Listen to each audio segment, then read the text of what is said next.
Yo, what up, Beltrian? With the sub? For 16 months? Oh, it was Alaskan Salmon with the gifted sub. I see.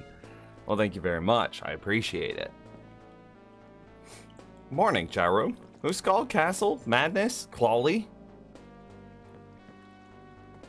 Thank you guys for being here at the top of the stream. Good morning.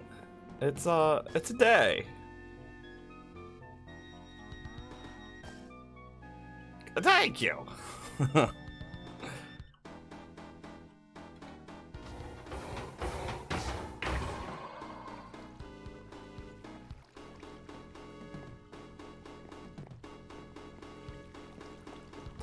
MD?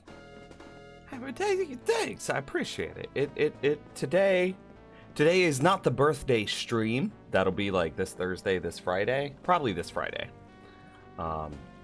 But this is officially. Actually, I think it was like right now when I was born. I think I was born sometime right after 2 o'clock in the afternoon. 32 years ago. I'm old as heck. So old.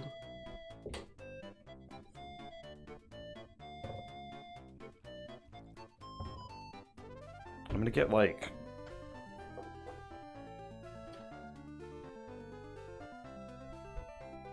a senior citizen discount soon. That's gonna be sick. Think about all the money I'm gonna save.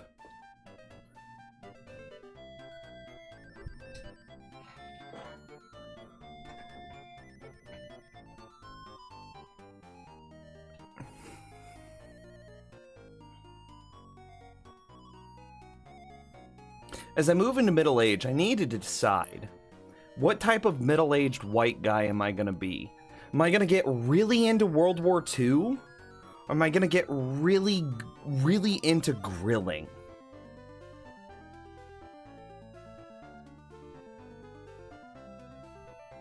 I could do both.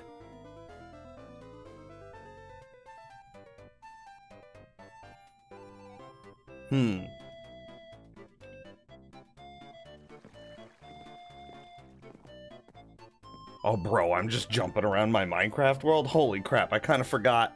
Oh, hey, well, I have the webcam on. That is unintentional, though. Well, shoot, well, hang on. We could do a thing real quick. This is... Just make sure I got everything appropriately blacked out. This is a box that came in the mail. I think it's from James. You seem like a grill guy, especially living in Kansas City. That's fair. That's fair. I could agree with that. I have a box. It has been a little opened, but not by me. Mac and cheese, it's from James. I know that much. Oh god, he's not here yet though. Do I wait to open this until James is in the stream? Or...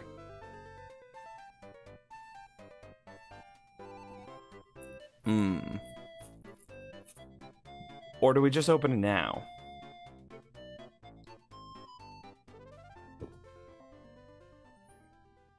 I would at least give him a little bit of time. Okay. Box is right here. I'm gonna shut off this webcam though. Nobody wants to see my face. Gross. Disgusting. What? Vomit.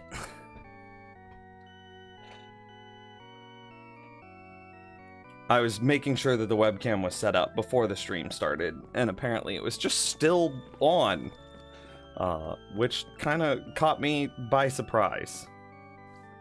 Also, speaking of James, Castle, I think that you'll find this very interesting. James is the tier 3 patron, I guess. Is what to call that, the diamond patron. So he has access to every single one of my world files, every single one that I've ever made. Oh, and we'll show this first. So what James also did is, look at this. You see this like NIMS multiverse of redstone? Okay, first you need to know that there's a problem. I'm going to first demonstrate a problem. I have this redstone world and this redstone world and this redstone world and this redstone world and this redstone world and this redstone world and this redstone world and this redstone world and this redstone world and this redstone world and this redstone world and this redstone world and this redstone world and this redstone world and this redstone world and this redstone world and this redstone world. I don't know what that is. Yeah, I have all those redstone worlds. I think most of them are available for Diamond patrons. So what James did is he took all of these worlds and edited them into one big giant world. So here's one of them. Here's another one of them. Here's another one of them. And because he couldn't, because I have more than 4, here's another one of them. I might need to get him some more of my redstone worlds, though. I think that this is still missing things, honestly. Oh, and I also need to set up a...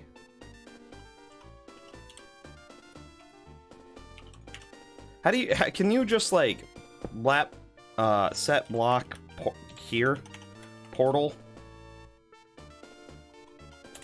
Yeah. Let me have it. And then he also... Blap. And see, so this should be 0, 0, 0. Yeah, 0, 80, 0. Okay, so TP NIMS to -8, 38, -393. Huh. This looks familiar, doesn't it? So now, instead of having 10 redstone worlds, your boy's only got like... Oh, he put a portal frame here.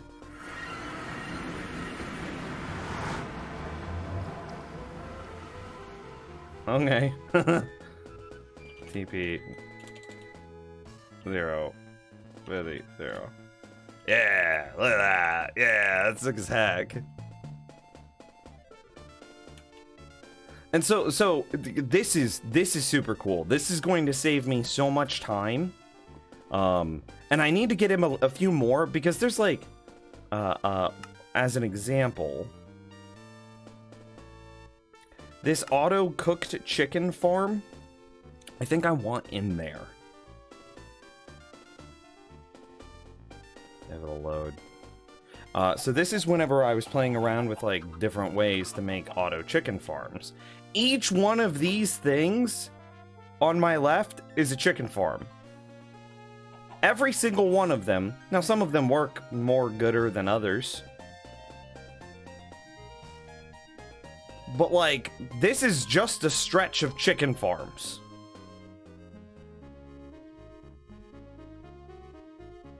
And I think I would like this to be in that world too. You can make them even more compact with lava cauldrons. Now, wait, chicken farms? Mmm. Which one's the most goodest? This one, because I put 3 green blocks on top of it. I have no idea what it is anymore. Honestly, these things, I did this so long ago. What's the name of this world? Hang on, I want to look. We're taking a peek. Single player, 113! So this is quite old.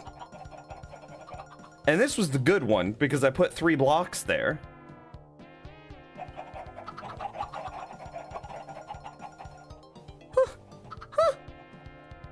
Who knows? So I might need to get him that and get him to add that to the thing. But that's cool. This is just, this is such a time save. This is such a, instead of, because like I have, this is like my very first redstone world right here.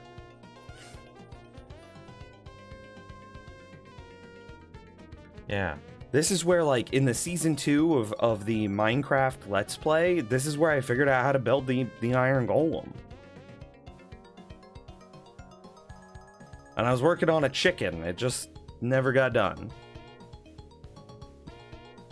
And I was gonna, this chicken used to have a chicken farm inside of it that would like, I destroyed it because it used to just drop eggs out of the front and into these hoppers and thus items. But I destroyed it because the hole used to be like right here, right? And then it would just go down into those. And then I was like, oh, missed opportunity. I should have made it right here. And then it should have come to here. So that way it's literally coming out of a butthole. And I think that would have been hilarious. So I destroyed it, but then, you know, because I'm always behind on a million different projects, I never got around to doing that. You want to see what old Iron Golem farms looked like? This is what Iron Golem farms used to look like. Damn, do you remember the days of doors? You used to surround like a 12 by 12, a 10 by 10 with doors. Make 2 floors and then a 2 by 2 hole in the middle. Nims is called a cloaca.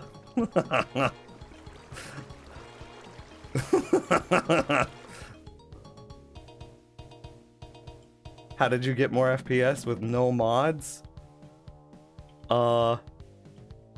Set priorities in your CPU. Oh, by the way, that reminds me.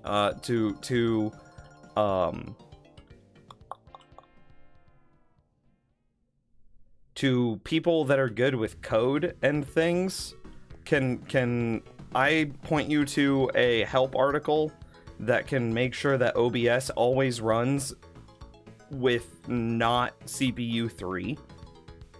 It used hex code, and that made my brain melt a little bit. Where's the... We made the magma something... Oh shoot, this might be my first ever Redstone world, actually. Yeah, this one's my first one. You guys remember when piston elevators were a thing? Piebridge Farm remembers. Ooh. Yeah, we're missing some stuff. I might have to... Oh, maybe it's here. Ah, here it is. Okay. This is good. So this is where the magma farm was. Sick as heck, boy. Sick as heck. Oh, so the infamous CPU 3 was the OBS's favorite. Yeah, I lowered... I increased the CPU priority for Minecraft and took all of the other programs off of CPU 3. But I have to do that manually, and thus the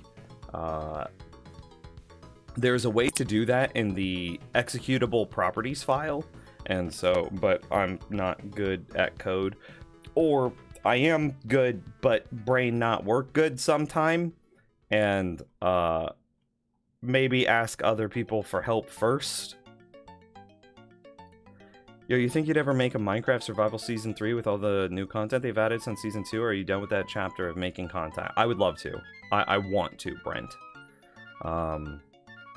Yeah, I think I will. Honestly, honest. I'm gonna park myself right here and then jump back into the hardcore world. Honest, I don't want to stream forever. Streaming versus, like, YouTube content creation... I prefer YouTube content creation. The problem that I run into with YouTube content creation is I am too much of a perfectionist. Levi, thank you. Hello. I am too much of a perfectionist when it comes to making YouTube content. And that causes me to stall infinitely.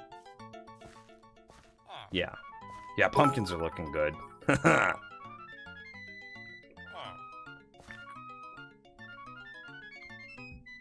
Yo, Irkanazan with 100 bits. Thank you. I appreciate that. Happy birthday.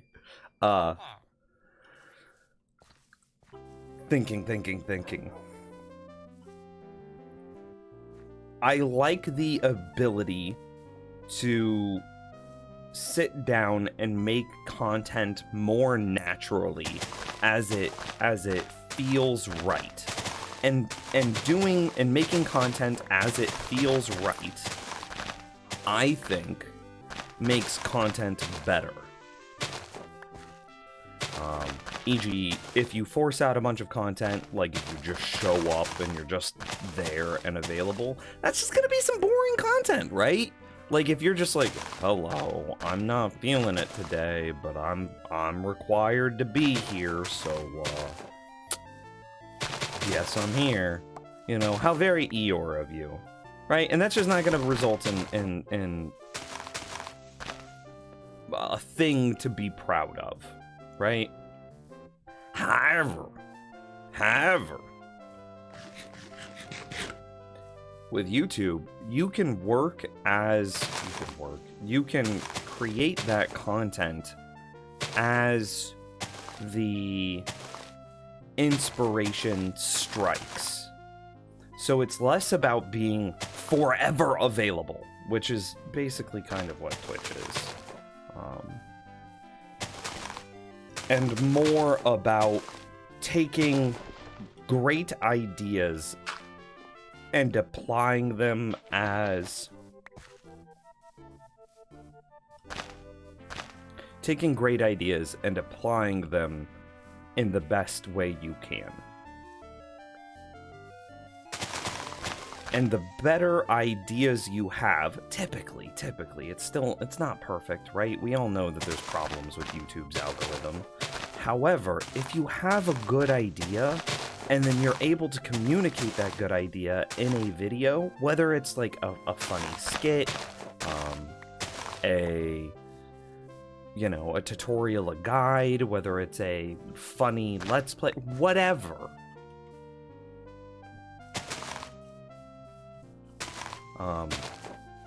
If you have a good idea, it's more often than not going to do well. Right? And again, that is not to say that YouTube's algorithm is not... we know it's not perfect. However, I think that being able to work on that time scale is a bit nicer as a generalized statement than Twitch's.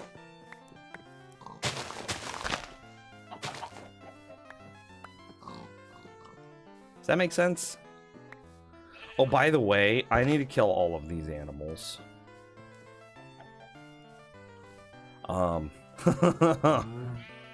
Yeah.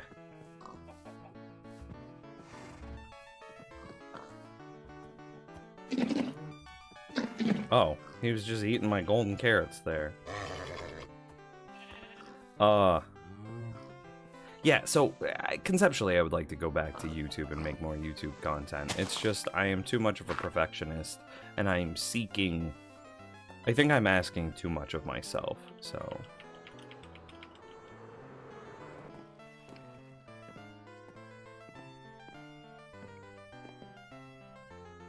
We should probably fill that hole in sometime, huh?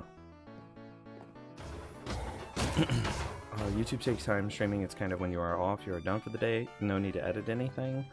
Yeah, well, YouTube is basically the same thing, though. You could make a video, like right now, today, I am likely to stream for 4, 5, maybe 6 hours, right? It kind of depends, but yeah, 4, 5, 6 hours. I could make a video in 4, 5, 6 hours. With the exception of, like, rendering the son of a dang thing down. Where do I put my flowers? Is this a flower? Oh, this is where we put our flowers. Blah, blah, blah. So, time is not really the question. It's availability of time. I can do 4 hours on YouTube whenever I want. I could do it at 3 in the morning. I could do it at 1 o'clock in the afternoon. I could squeeze in an hour or 2 after dinner. You know, conceptually, my girlfriend takes forever to get ready when we go hang out with friends. So maybe I could squeeze in an hour as she takes her time getting ready. You know what I mean? Like, whereas Twitch is just, you have to be here, now, available, sit down, and not to say that that's a bad thing. It's just, some people prefer different, and I think I prefer YouTube's as the Twitch's. However, I am too much of a perfectionist, and that makes me struggle with making YouTube things. Let me catch up in chat. What is the process of making a video? Like, you just record stuff, put it together later, I have a general idea of what you want to record? It depends on what you're doing, right? If you're just doing a Let's Play, it's basically the same thing as a Twitch stream, right? Except your conversations need to be shorter, clipped, and more succinct. Because your Let's Play, in my opinion, the ideal Let's Play length is 22 minutes. Let's actually make that a range, 18 to 22 minutes, right? I'm not, you should be able to sit down with your food, with an ad block on, Lamau, and from the time you sit down with, say, your dinner or whatever your food is, start eating your food, start the episode, and as you finish eating your food, the episode ends. I think that ideal length is 18 to 22 minutes. So you just sit down for a Let's Play. You sit down and just record. Your conversations need to be succinct. You can't have long-winded conversations like we can on Twitch. But yeah, it's mostly the same. And then you kind of skip, you jump cut stuff, you time-lapse stuff, you know, that sort of thing. With tutorials, however, the ideal length, being honest here, it's gonna be 12 minutes. It's gonna be 12 minutes. One, because information overload in tutorials is a thing. Some people, and I'm not like shaming Ilmango here, but Ilmango information overloads. He gives you a history lesson in the middle of teaching you how to do a thing. And it's like, buddy. I appreciate all this. You are a fountain of knowledge. You are just so damn smart. I just want to know how to build a moss farm. Like, can we move through this a little bit quicker, please? So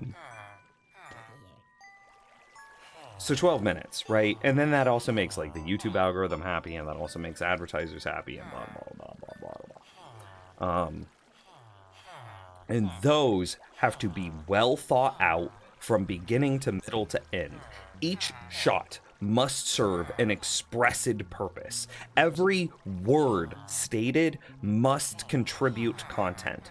Because you are teaching someone how to do a thing, you need to make sure that your communication style is as refined as possible.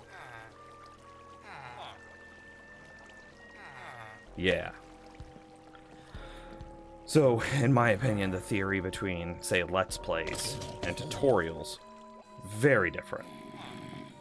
Do what you want to do, man. You're a goon at Minecraft. Oh, thanks, man. I appreciate the kind words.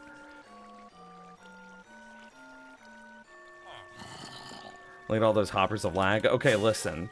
Ilmango, speaking of, put out a video the other day, and it's like, massive lag test part 1. So, a question. Hoppers, this hopper is scanning.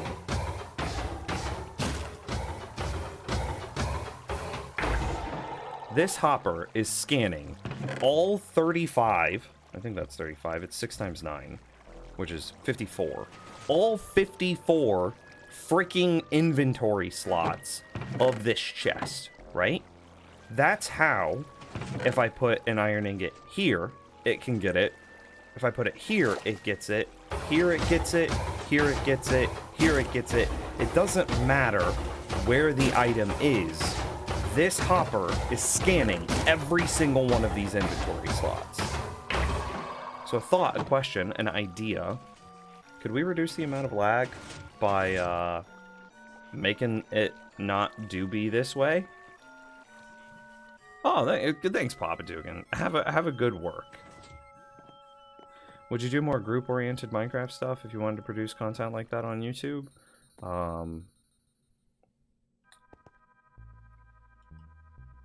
We talked about this a little bit in the past, but like I have tried. I worked with, you know, and it's my birthday. I'll just say it.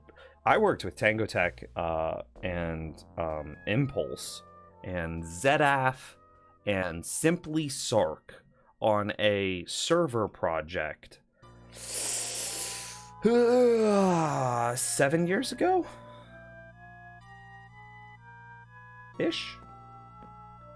This is when Mindcrack was the premium Minecraft server. It was the #1, and Etho was just at the top of the food chain, right? And,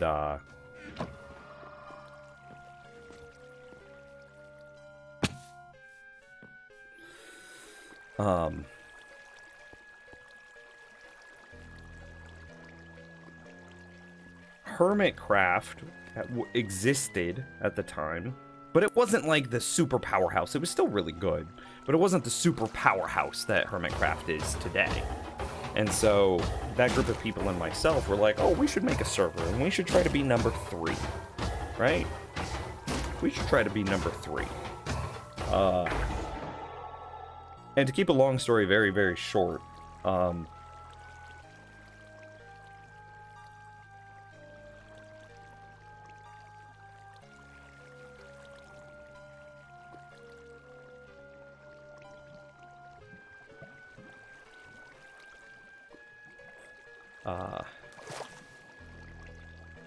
I learned in that experience that people are not typically who or what they seem, and in the process of working with others, you may find yourself losing control of self.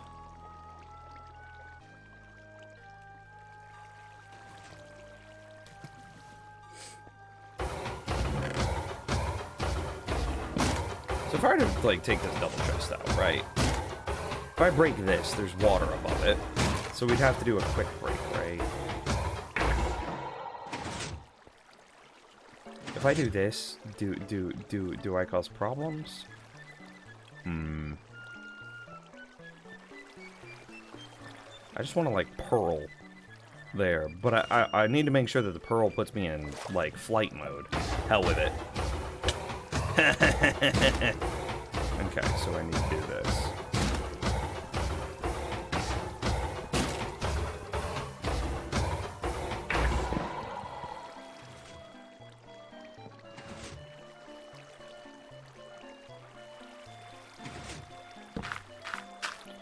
Oh yeah, that's fine for the short term.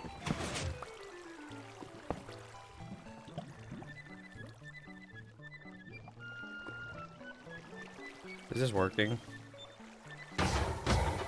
It did.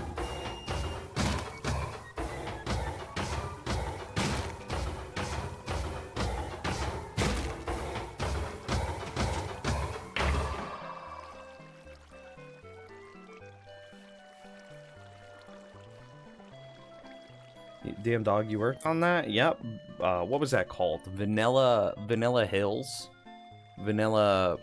I think it was Vanilla Hills. I remember I had a qualm with the name because it was a roller coaster tycoon name.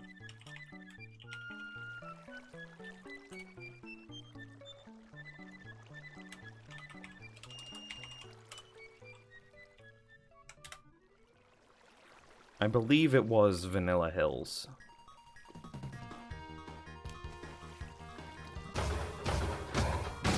So is that less lag? God, that feels so bad. Is it possible for the items to get stuck on the hitbox of the composter?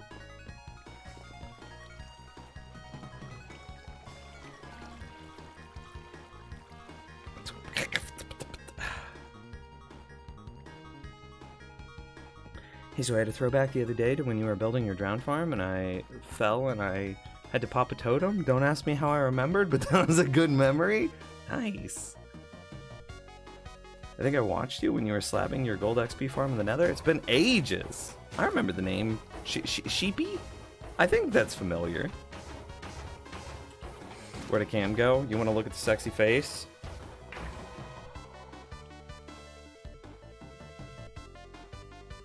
Oh, there's James! Oh, I non-ironically need to turn the cam back on.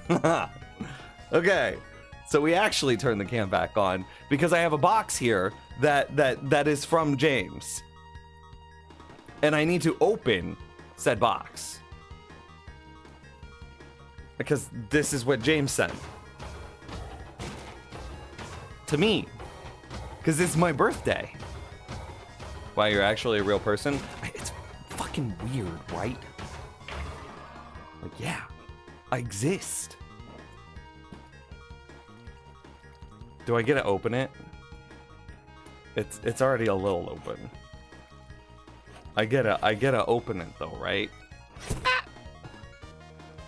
Yeah, thank you. Today is my birthday. We talked about this a little bit earlier, but I think I was born like 20 minutes ago. Today.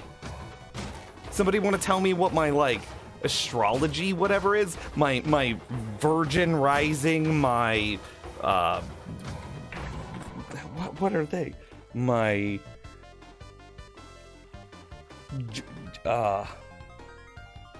Gemini, that's a thing. Okay, there I see a bag. Can you see a bag? There's a bag. If you don't mind me asking, how old am I? I'm 32. Dude, my arms look massive. Like, what? I've been going to the gym a little bit, but like, whoa, what is that? Look at that fucking definition there. What is this? It's okay, I don't do leg days. Don't worry, chat room. Does look like there's a bag. Yes, I see there's a bag. I know that there's two things, and one thing is in a bag and one thing isn't. So I'm gonna pull the bag out. Okay, cool. Okay, that's sick, actually. Okay.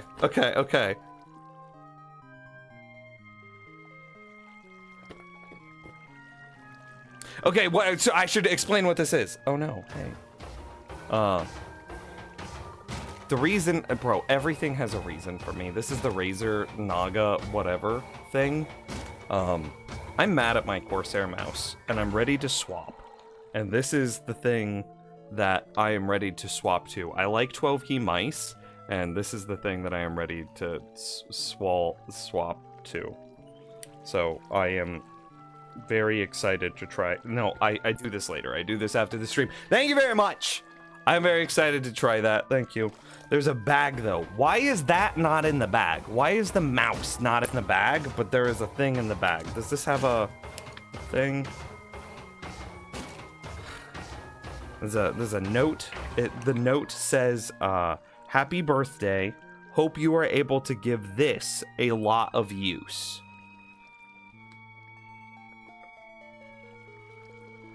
So you're born in 1990? Yes, I was born in 1990. Why is this the... I hope you can give this a lot of use. Bro, that's a mouse. I'll use that every day. Well, bags. How did I work? Oh, it's small. There's a sticker on the back. I saw that there was a sticker. I didn't look at the sticker. It's like, this looks like a box that you would put a fancy engraved pin in. You know what I mean? Like one of those like fancy handmade, like somebody gets on a lathe and like makes one of those custom like pin blanks. That's what this box looks like. Or like maybe it's a fancy cigar. If it's a pen, then that would fit the, I hope it gets a lot of use. I don't know what this is. James, there's a secret, there's a trick that you can do with Amazon wish lists that allow you to add off list items to the, I don't know, shipping order. So you can get me a real thing. This is a real thing that I'm very excited for. But he knows a way to get extra things. So I have no idea what this is.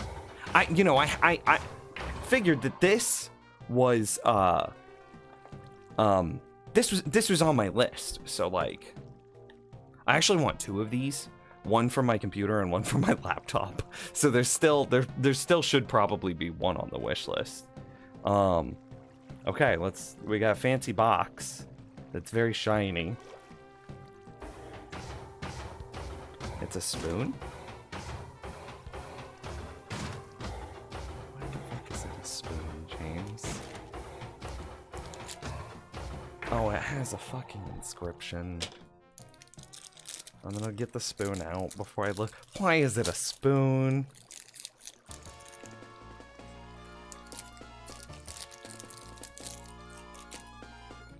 I will say, this is a very nice spoon. Why did you send me a fucking spoon? No! There's no way you're going to be able to read this.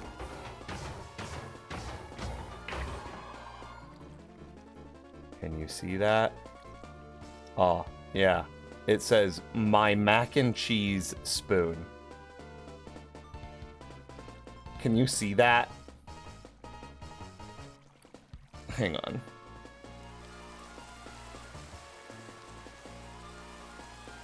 Yeah, you can see that.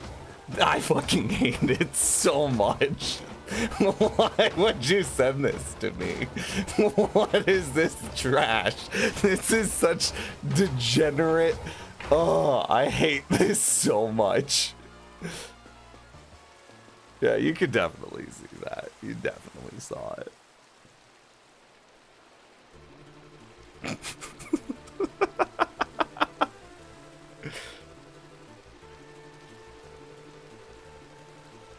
There's a little bowl. Did you see that it had like a little bowl of macaroni on it in the inscription? Can you see that? I think you can. Come on, focus up. Christopher, thanks for the sub. Come on, get the focus, camera.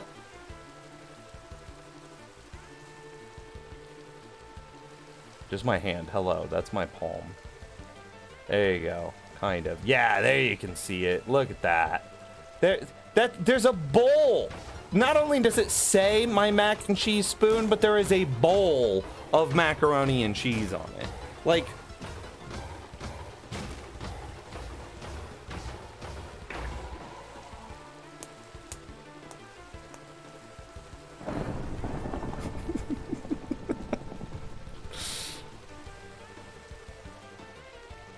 this is the dumbest thing. I both love it and hate it. Oh, hey, anonymous with like 5 gifted subs. Thank you. Frame it if you're not going to use it. It is very shiny and pretty. I don't know if you can see that, but it is very shiny and pretty.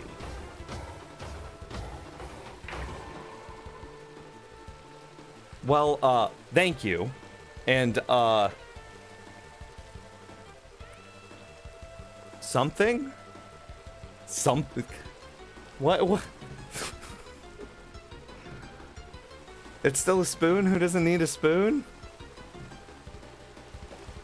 I don't know if I agree with that, but, does it have a texture? Oh, it does have a texture. No, this is not a spoon. This is a, it's like powder printed on. I bet with oh hey, Chloe with 200 bits. Thank you. I bet with the rough side of a sponge, you could take off that inscription. This is definitely a display. This is something that like.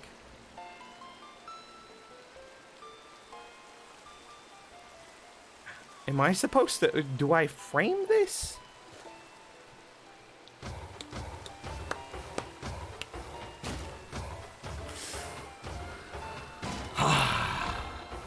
Thank you.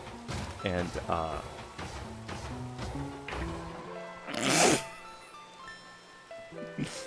I'm gonna put it back in its fancy box. You think it's meant to be used?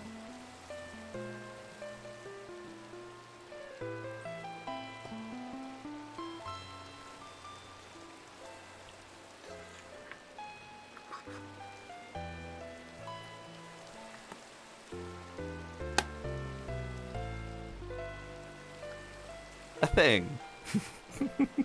Thanks? Like, thank you. Period.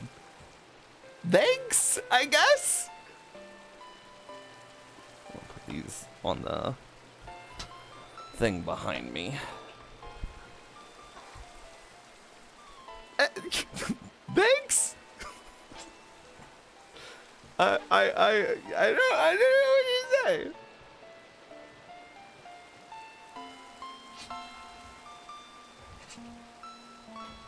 A freaking mac and cheese spoon.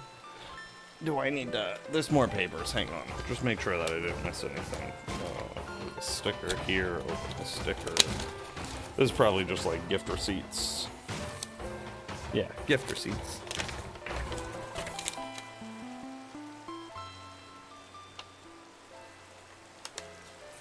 Yep, there it is.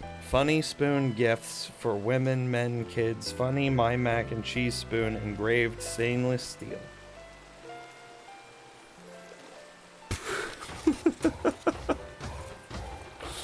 I can't believe that that exists. Like, that is... I can't believe that that spoon is a product that you could just order off of Amazon. Yeah, that is the thing, though. Like with the trick that he uses in order to send off wish list items, it still has to be on Amazon, right? Like, simply, I am not giving out my home address to, like, the peoples of the internet. I'm actually opening the mouse right now. I'll turn this webcam back on real quick, because I want to see how it feels in my hand. Okay, that's good. That is a satisfying feeling. It is quite clicky.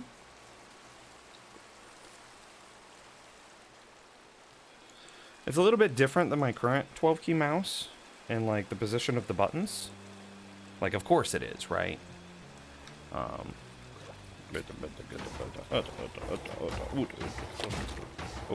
Thank you. Blessed be. We'll take this and put that, and then take this and put that. And yeah, Corsair mice have this thing where like the scroll wheel goes out after like 3 months, and it's not just me that has this problem. Corsair mice use the cheapest possible scroll wheel hardware, and like I love their mice. I genuinely love their mice. They use the cheapest mouse wheel component I've ever seen. Yeah, you know, the box. And I am now on my 3rd one of these mice, and it's doing it again. And it's just like, I can't continue to support this. Oh yeah, that's quite good. I've got the Naga mouse on the desktop, and I'm just giving it a roll around. It's a bit lighter than my current mouse, and I don't know how do that be making me feel. I know that super light mice is kind of a thing.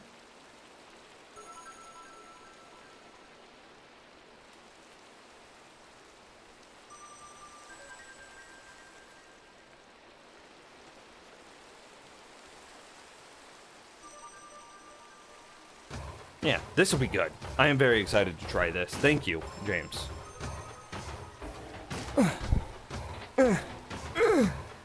Shut off the webcam. Nobody wants to see my fucking face. Jesus. So ugly. Here's the best thing. There are like 5 other different designs you could have chose. Wait, you're telling me that there are 6 or more mac and cheese spoons on Amazon? There is a market for them? But, oh Nims, may I bother you on your birthday with a thing? Could I swap? Oh yeah, yeah, that's a good idea. How do I do that?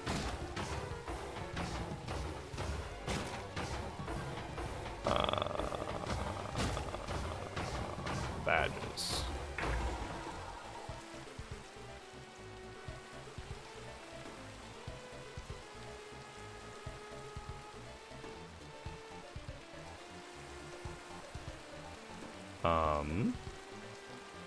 I'm not quickly and easily seeing how to make you an artist tag. It'll probably have to wait until after the stream, let's be honest.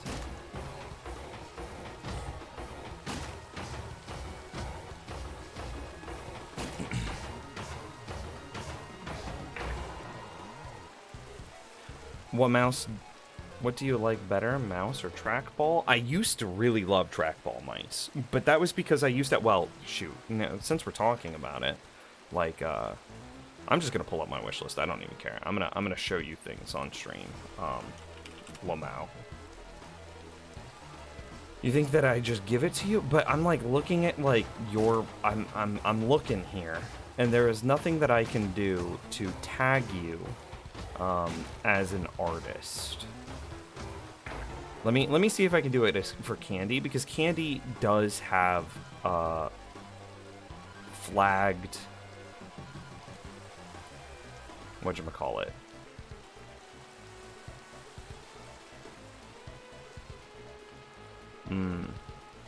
some of my emotes were made by Candy, and I have since tagged those as Candy, right? And like, while you are an artist in the community,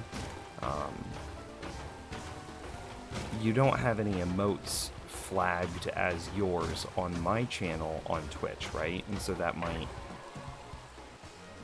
Nope, I can't make Candy an artist either. Oh, Rassel! With the tier 153 months! Hey, happy birthday.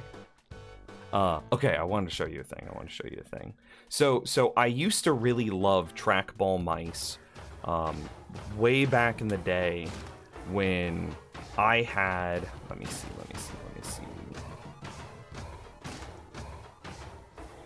I'm pulling stuff up. You can see, here's the, let me shut off my dark mode real quick. I'm pulling it up. This. No. Let me get this. Hang on.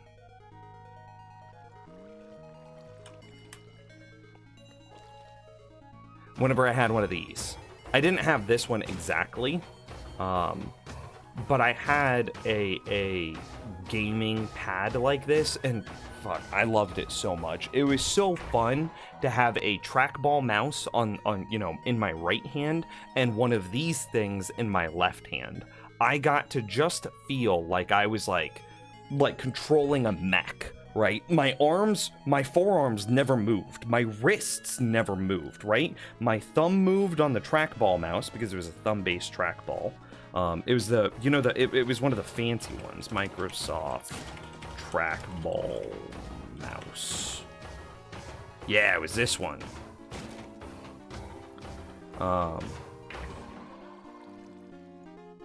So I had this mouse, right? Wow, I can't believe that it's used. Lamau. I was going to say, I can't believe that they're still manufacturing them. I had this mouse, and so, your thumb rotated the trackball in order to control it, and then, your pointer, middle, ring, finger controlled buttons here, and then I had something very similar to this in my left hand, and so with this in my left hand and this in my right hand, bro, I was in control. Like, I was piloting like a mech warrior, and it was sick. Problem is, these trackballs get real gummy real fast. They are not, they're kind of gross. They are not great. Also, the precision and control that you get with like that thumb-based ball, also not great. Just not wonderful. And so whenever you're needing to make like quick movements, like it just doesn't feel good. But that was really fun for a time. But yeah, now I am. Oh yeah, here's the other mouse. I want a second one of these, but for my laptop. Not even gonna lie. But yeah. That my wish list. Hello. At my birthday. Anyway, so now just traditional mouse, if that, yeah. Did you see the beautiful portrait that you made? Oh no. Oh no. Have I? I was scrolling through the art channel earlier. Oh yeah, I did! With the 4-leaf clover, I did. I was like, oh, that's very cute. Also, I would be interested if you wanted to send me the skin, for stream. That's me with the 4-leaf clover. If you don't know, I'm really, really good at finding 4-leaf clover. I am legitimately, like, that's my 1% thing. I am butt cheeks at everything else in life, but God, am I good at finding a 4-leaf clover. And then she also made a variant of Uskal makes a bunch of art for the channel, and like this. Oh God, it's so cringe. Come on, load. Load, place.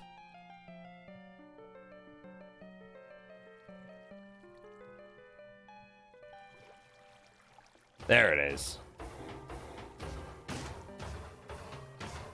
And so, like, if you took this and you made it into a Minecraft skin, took this and made it into a Minecraft skin, this is what you would get. And so I would be interested in having that skin. I don't know if I would use it, but I'd be interested. I'd be interested. Maybe.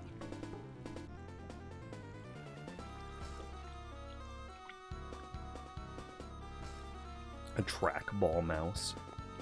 I remember using those old, like, beige mice in computer lab in elementary school.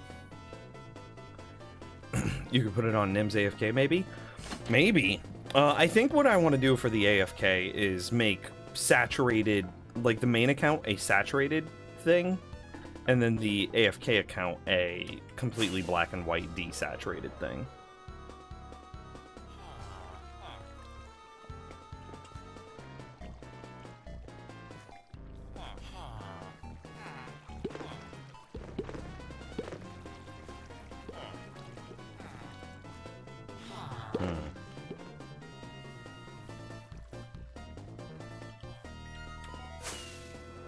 Yo, what up, robot?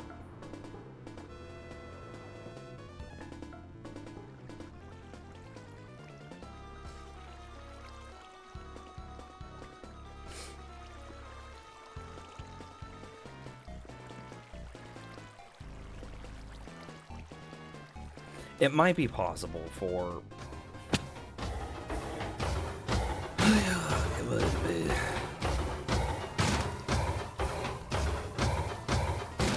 Buddy, that golem is dying real loud.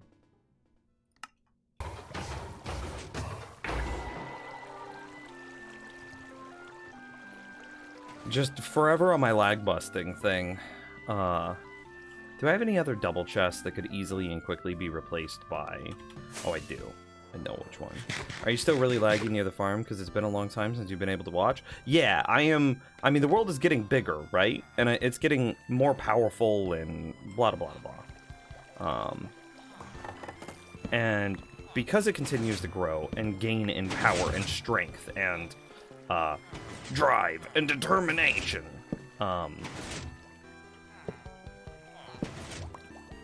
I am still having lag problems.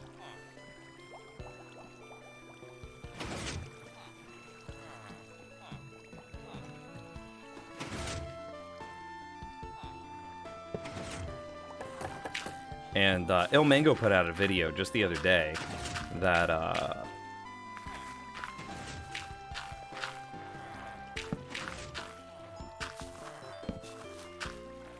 Ilmango put out a video just the other day that shows some updated lag things, and so I'm removing the double chest here because this hopper is scanning all 54 inventory slots of that double chest.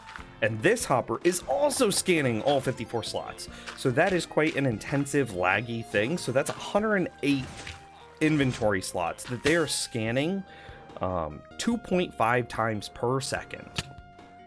That is quite laggy. So we're just not gonna be like that. We're not gonna do that no more. And I am interested, I am curious, I am intrigued to see if there is anywhere else in the world that I could remove hoppers from scanning double chests.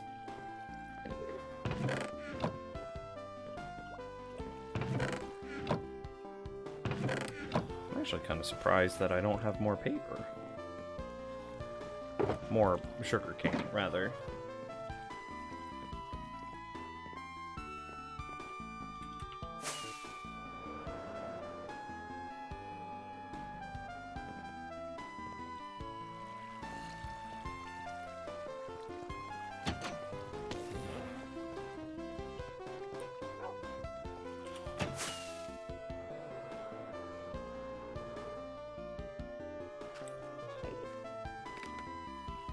Anything down in here?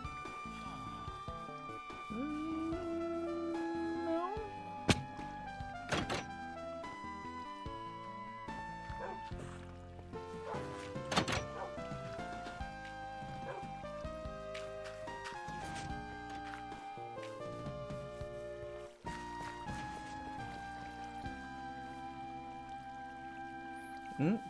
So good. I wonder if this is less laggy, though. I really do.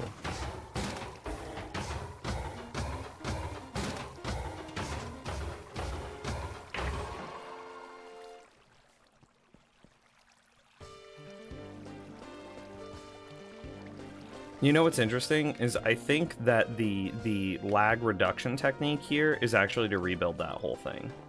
TBH. I kind of want to do it. You know, I'm crazy. I'm gonna do it. We're doing it. I'm doing it. I'm doing the thing. Okay.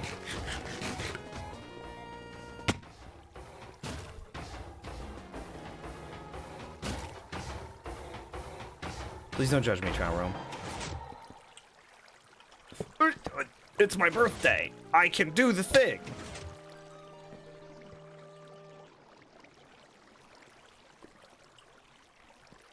Here, I'm going to destroy this target block, which will stop this dispenser from firing. I'm also going to do the same thing here. Only 10 slots to scan, but it's also sending things back and forth, and is scanning the 6 slots above. Kind of. So that's why I'm gonna clean it up a little bit. I'm gonna clean it up. It's gonna be better. Trust. Watch. Wait. It's about drive. It's about power. We stay hungry.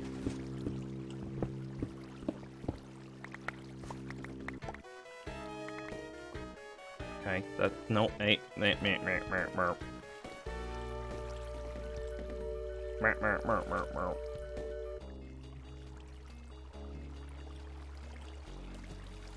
Okay. Good. Excellent. Okay. Let's go.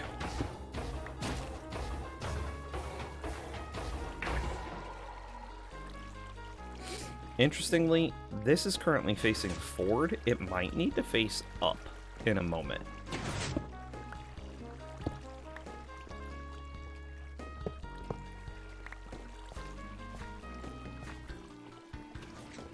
You're hungry now? Yo, I had like, wait, let me go look at the box. I had the most delicious, because like a lot of times for lunch I'll just have like frozen meals because they're quick, they're easy, they're relatively inexpensive. I had a ricotta and cheese and spinach ravioli, and ooh buddy, it was so good. It was so good. And it was relatively inexpensive as well. I remember, I'm gonna share with you, I'm gonna age myself a bit again. I remember whenever I was in high school, it was maybe my sophomore year in high school, which is, what would that be for non-Americans? That would be like grade 10? So I was in grade 10. I had a home ec class, home economics. This is a class where they basically teach you how to cook basic dinners, get you comfortable in a kitchen, get you comfortable like food prepping, meals, the like. And there was one thing that my home ec teacher said to me that really stuck out, because I'm a numbers person and I know like efficiency and math makes my brain feel good, right? And there was one thing that my home ec teacher said to me that just has stuck with me ever since. And it was something like, each serving should cost less than $2 for this to be a reasonable meal. Each serving should cost $2 or less to be a reasonable meal. So this was, 2005, 17 years ago. Jesus, I'm old. This is 2005-ish. $2 a serving. Wow. Inflation's happened, and I think that is great advice, for the record, because I think that really helps show you how expensive fast food is. And like, we should adjust that for inflation, right? Let's just double it, right? Just double it. So each serving, like each meal portion, should now cost $4 or less. Which means that roughly in the States, it should cost you roughly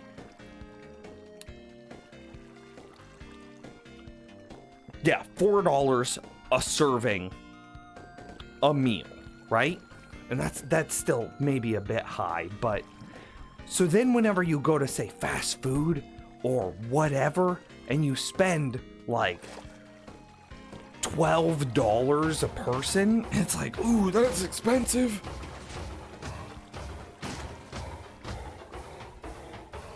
So when you look at these things and like when you think about making the food yourself, right? You buy your spinach, you buy your like chicken, you buy your whatever, and you make yourself like a nice pan-seared like lime chicken thing, right? Maybe you make yourself like a homemade pasta sauce, right? You take your crushed tomatoes, you caramelize some like shallots with some basil and what have you, right? All of those things are going to cost you cumulatively like $20 or $30. But out of that $20, $30, call it $25, right? You're gonna get like 6 servings. Well, $25 divided by 6. Let's make it 24 divided by 6, just for easier math.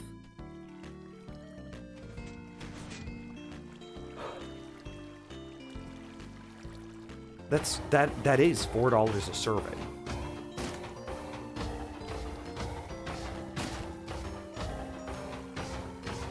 And so I think about that a lot. So then I was thinking about this like ricotta ravioli, whatever, that I had for lunch, and it was so good. It was $4, but it's like healthy portioned, like little thing. It was sick. It was good. Why do you have an N next to your name? Because you're a nincompoop? Because you're a Nimrod?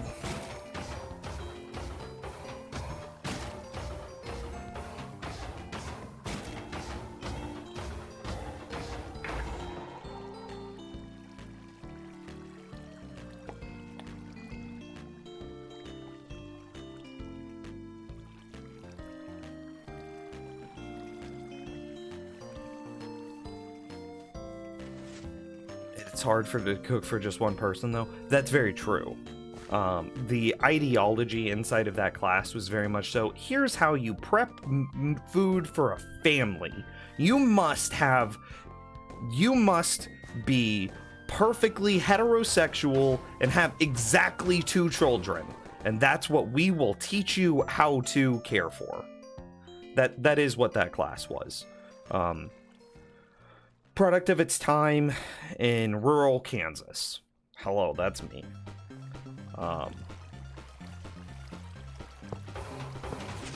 And, yeah, product of its time from rural Kansas. But the ideology, I think, is still sound. The whole premise of we should find out, you know, and that's not going to work perfectly for everyone. $4 a serving is not going to work perfectly for everyone, because cost of livings change. It's a big country. It's a big world. So, yeah. But I think that the idea of figuring out what a reasonable cost per serving should be. Okay, if I break that, water fills here and breaks nothing. Cool. And then applying that to like the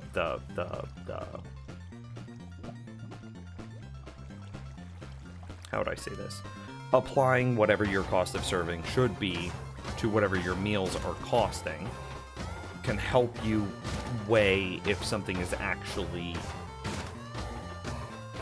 appropriate for you. You can't believe that Nims willingly had ravioli and cheese on his birthday? Yo, it was delicious. What do you mean?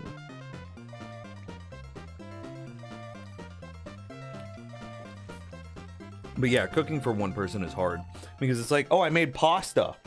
Sick. Now I'm gonna have pasta 5 days in a row for lunch and dinner over and over and over. Trying to settle an argument. Homemade mac and cheese versus box mac and cheese. At Candy. Is Candy available? Candy has opinions. Candy makes a really good homemade mac and cheese. But Candy is also a little freaking box mac and cheese gremlin.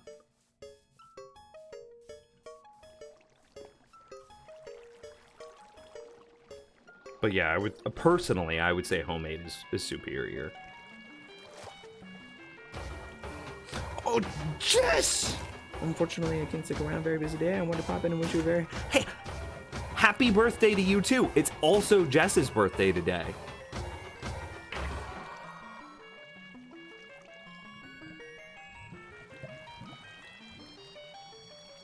Okay, I gotta finish this. Lamau. We gotta get something done today. Okay, here's what I think I do. I think I'm gonna break both of these, right? It's about drive, it's about power. I'm gonna break that.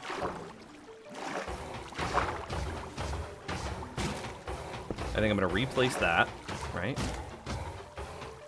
I think I'm gonna throw a quick Bazinga in right there. No. Yes. Correct.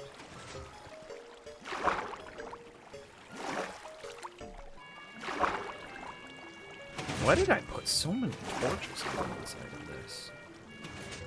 Well, since I'm here, do I clear these torches?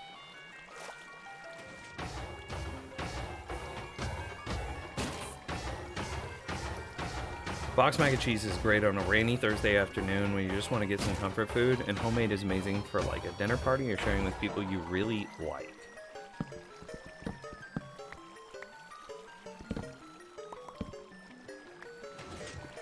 Torches must die.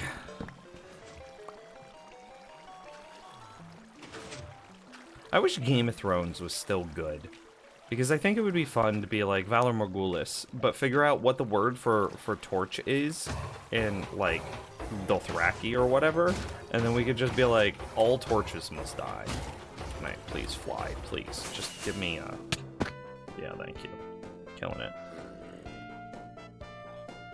Yeah, I don't need any of these torches anymore. Yeah, so proud of us. Hashtag proud. But,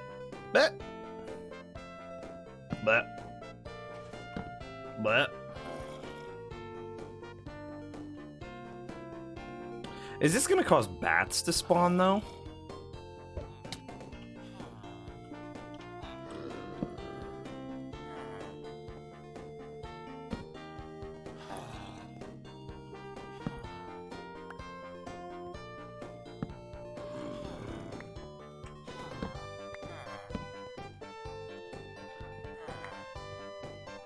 Bats spawn on solid blocks on the ground. What's their light level requirement? He scared me.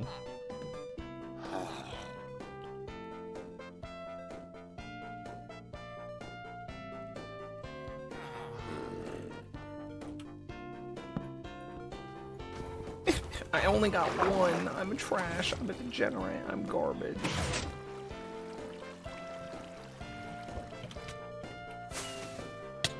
It was way easier.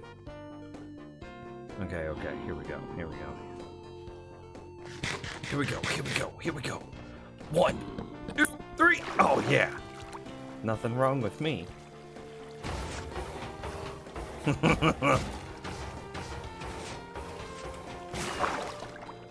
Oh, I could have broken that on the way up, 100%.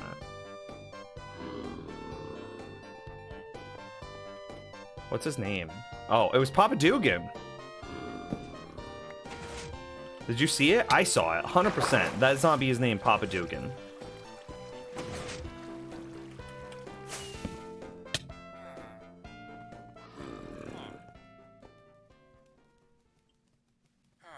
I think I have 3 torches left.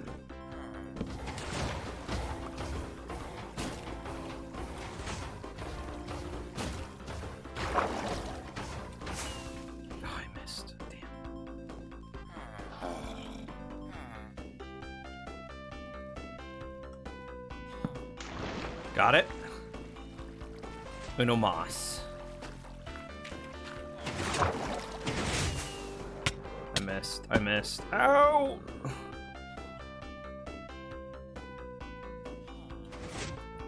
I missed again? I did not miss that time. Well, now. I'm the greatest that ever was or will be.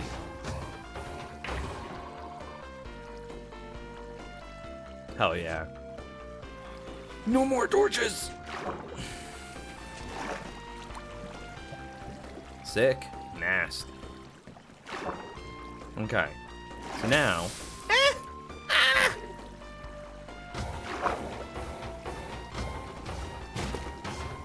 Cool. I'm gonna go murder that Enderman. Fight me! Fight me! Fight me! Yeah! Oh, I'm stronger. Yeah. I've been going to the gym.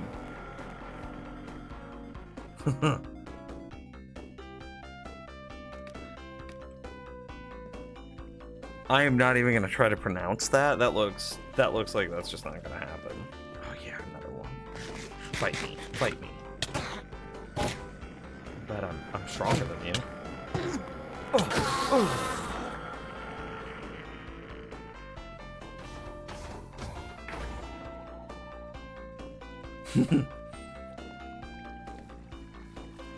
Okay, so if I have those two that just go into each other, right? And they're just gonna push items back and forth. Can you get a happy birthday too? Oh yeah, where did Jess go? Wait. Your birthday was the 30th of May? I missed that! Happy belated birthday!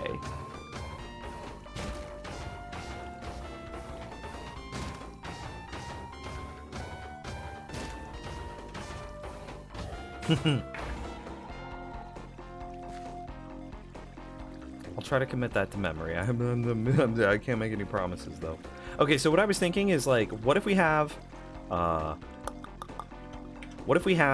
one filter go to the right and one filter go to the left? Is that possible? Is that a legal move in Minecraft? Like, what if I go blop blop, right? And then this one has a filter.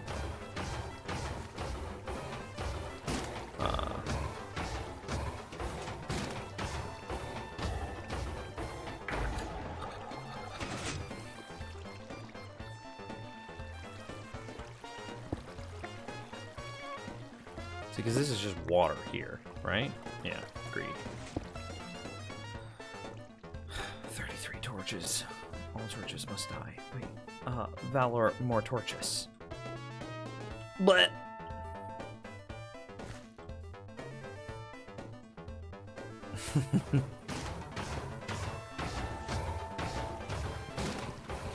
when you do mac and cheese and Brussels sprouts, mac and cheese and Brussels sprouts is like maybe the worst sentence that has ever been uttered by a human.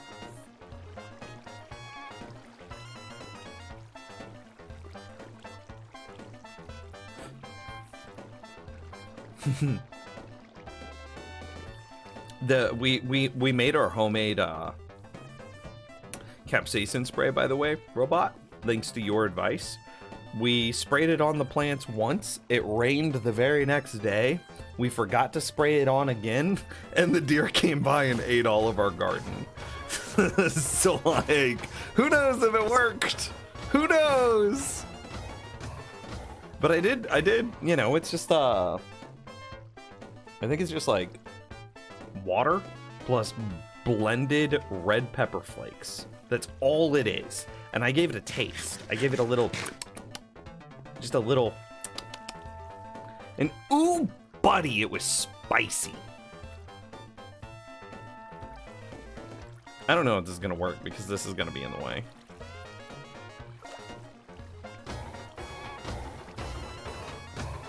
But I really want it to work.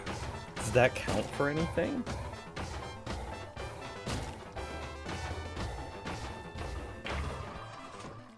Valerian. What is the root language of Valar Morghulis?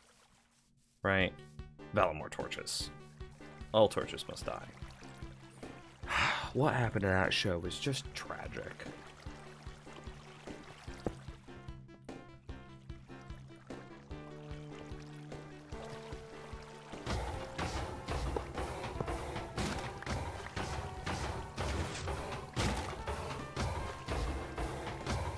What do I do?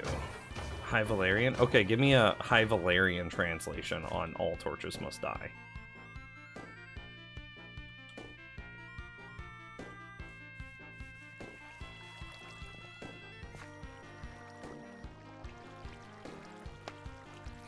Is this a odd spaced area?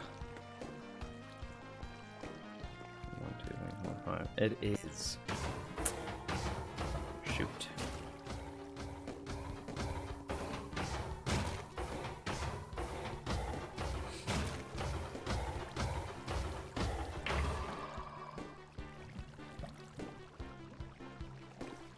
The obvious solution is just the thing that I don't want to do.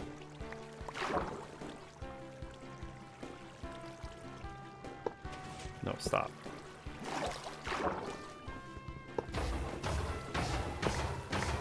Whatever. I'll deal with it.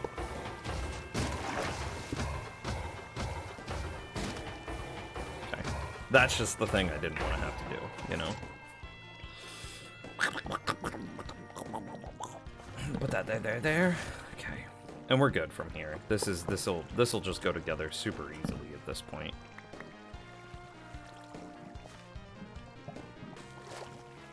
Cheese and caramel popcorn? Ugh. I mean, they're good independently of each other, right? But like, if cheese and caramel popcorn is in the thing together, it's just not good. It's just not good.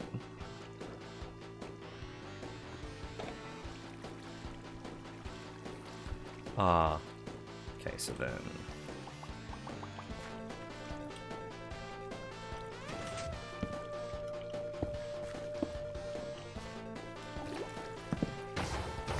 What just happened there?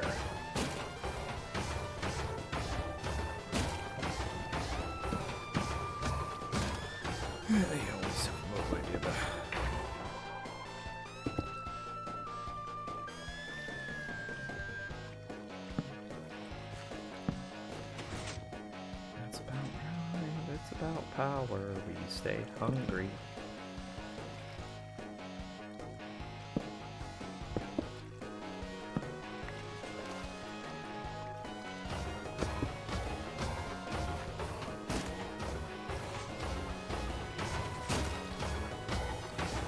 Interestingly, the position of my boys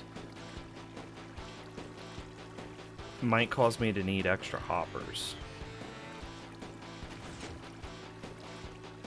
Nah, I think it'll be fine. Because they're going to be constantly hopper locked.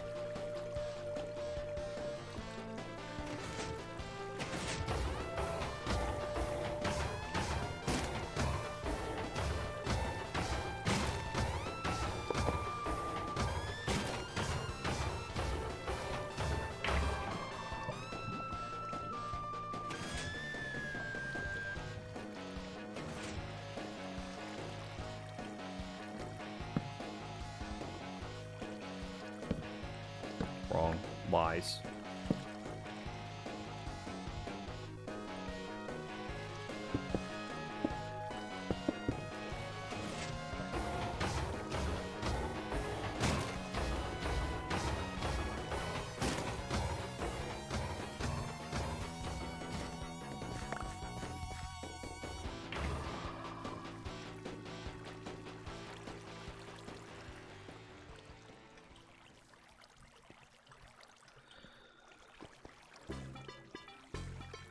Is this technically less lag? Could I make it so that way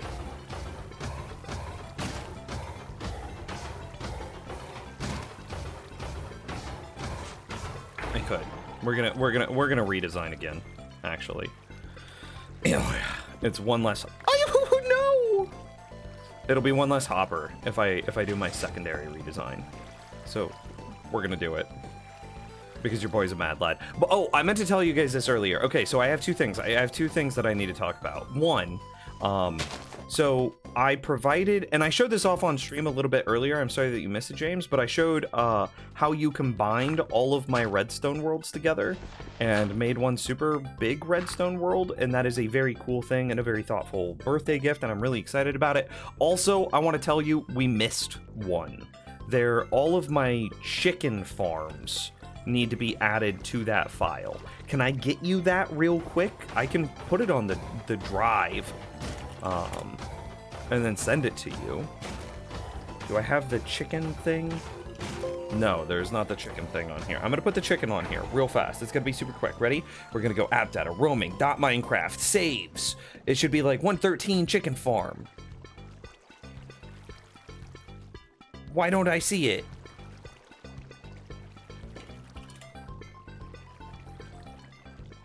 What is the name of it? Ah! Single player. AFK everything. Okay, that's what it's called. Right? It's copy of AFK everything, which is just not true. Hang on, let me 1.13 chicken farm. Okay. There we go. Now it's called 1.13 chicken farm. Okay. And then we're going to put in we're going to upload 1.13 chicken farm to the Patreon files. Okay. And then can we, James, I don't know if this is unreasonable to ask, but could we add that into the multiverse of Redstone? Pretty, please. I know I'm insane. I know I'm absolutely insane, ridiculous, and that I have no right to ask of you what I do. But also pretty please. Okay, I think what I could do is I think I could put this facing down like that, and then just shoot into water. Gotta wait for the next birthday till that one. Oh dang! Well, I guess I just can't use that redstone world then. And see, then I gotta go like that, and then I'll do the same thing on this side. Bada bing, bada boom. We go here, then we go like that. I have not seen the new Doctor Strange multiverse, so no spoilers, please.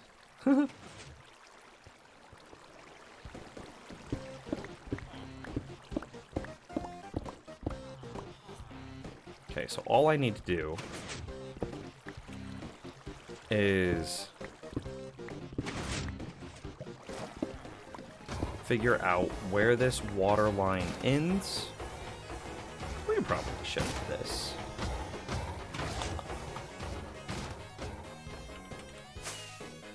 Ooh, is that a dark spot, chat room? Did we just discover? 2? Oh, I saw 1. We don't even play with ones. There is no number 1. No, wait, that's not true. Candy is my number 1.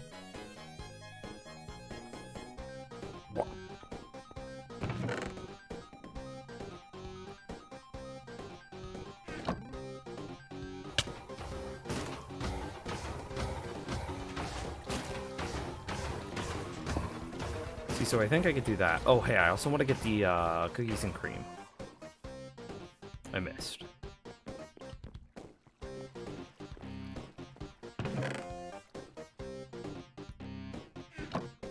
Cool. And I also will need a bucket.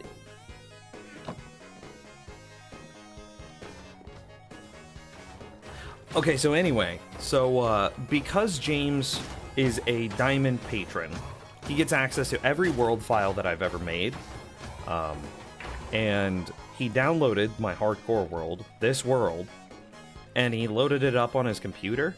And initially, it was like, it ran super poorly. Like, he was getting like 20 FPS. It was so bad. And then we're like, but why? Why is this so bad? I get, you know, I'm at like 60 FPS right now. Well, it's more like 50. And it's a really bad 50. It's a really choppy 50. It's not great. Well, we then go into his video settings and we find out that his render distance was set to 30.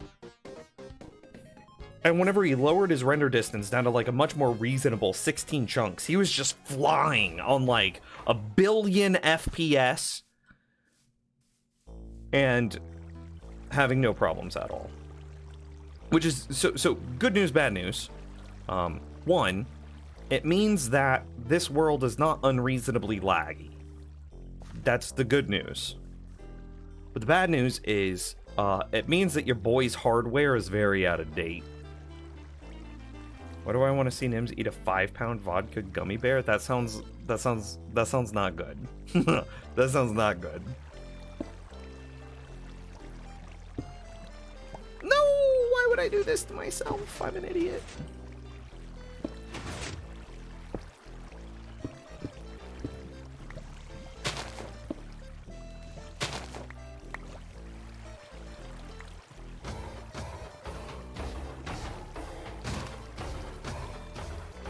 I guess I only needed to get 2 ice, right?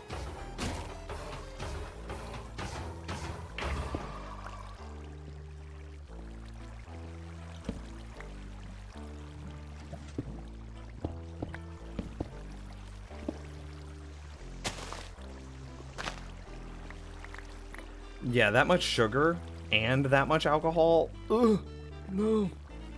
Harry Potter, you're gonna die.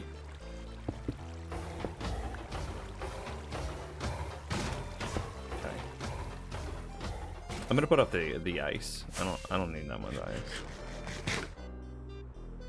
That does sound like a hangover and yes, just violent sugar-based diarrhea. Nah. Why do target blocks sound like hay when they're broken? They're made with hay.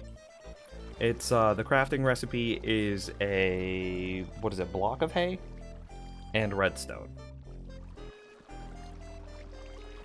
It do be. Okay, so then, yep, that's gonna be all iron.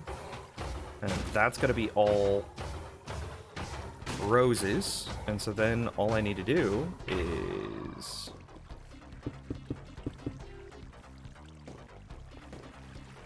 drive and power.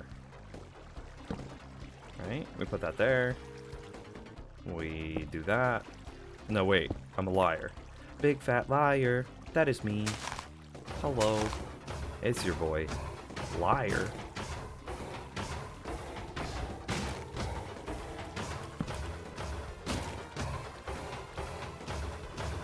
Okay, this isn't going to work, so let's adjust this water stream. Where's that bucket I grabbed? There's the bucket I grabbed.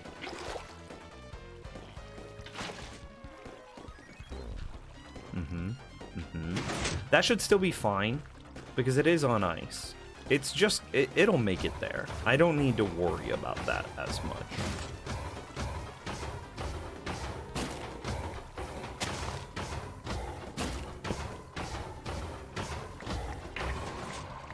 Oh, I'm picking it up. I'm kind of an idiot.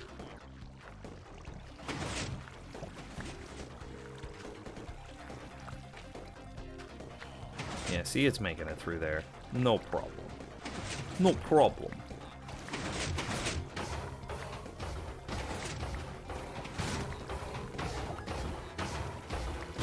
Okay, sick. And so that's the abridged idea. This is No more double chest scanning is what this is. Which should save a considerable amount of resource.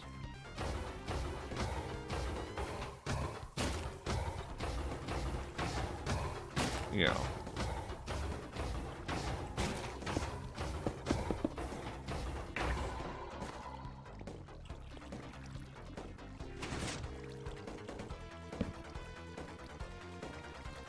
Oh, that needs to be set to subtract mode. I need to do that before I forget. Oh, it already is. God, past being a genius.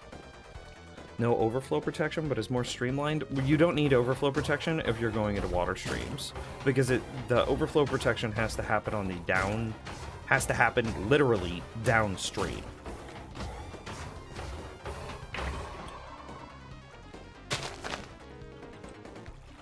So the overflow protection for the iron is built into the iron storage. Come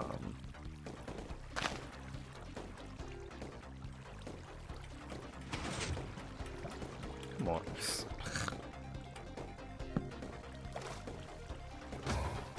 Oh no, I didn't adjust this water stream. I'm an idiot.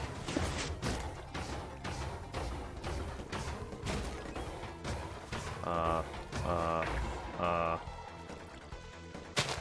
just break in. That's fine.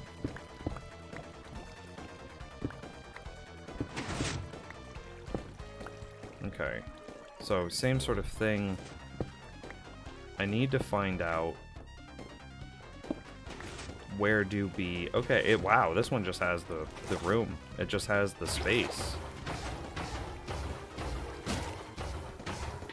Let's see, then. Yeah, that's good.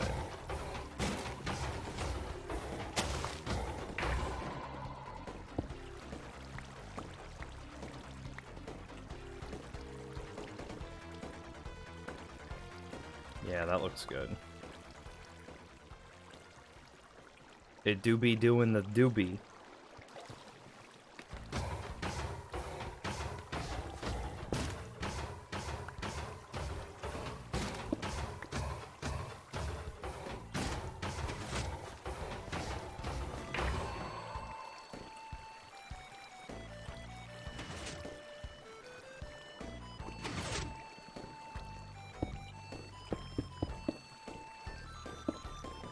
It do be doing the doobie. Okay, cool. That is less lag? Question mark?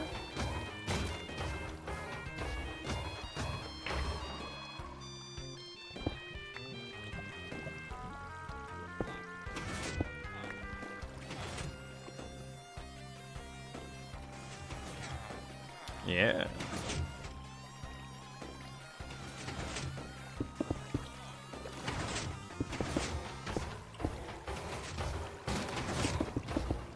We're no longer scanning a double chest.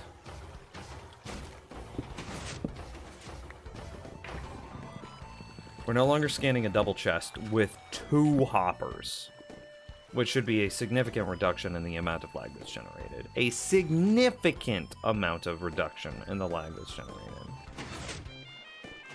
We do be doing the doobie.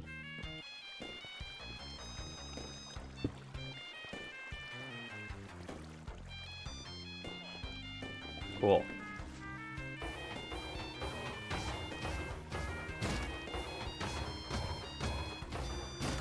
And what is this? This is kind of 4 hoppers that are... You have 2 hoppers that are always running. 2 hoppers that are always scanning those top hoppers.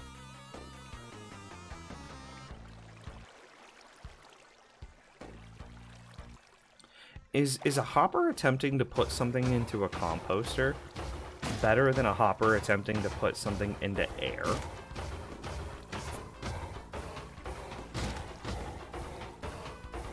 You know what I mean?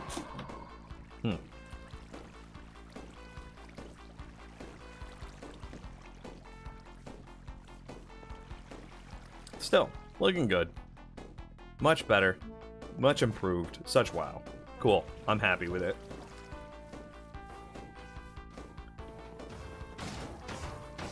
put up all this junk garbage that's in my inventory. Blat. Blat, blat. Blat. But dope. I want to go clear some chunks.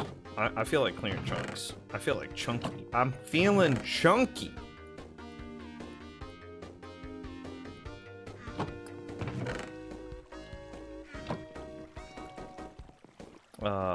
What else? What else do we do in the doobie?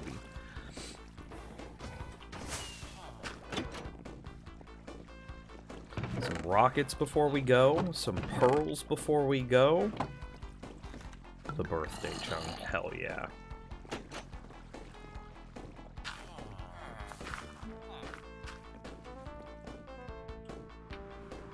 Clear 32 chunks. Oh god.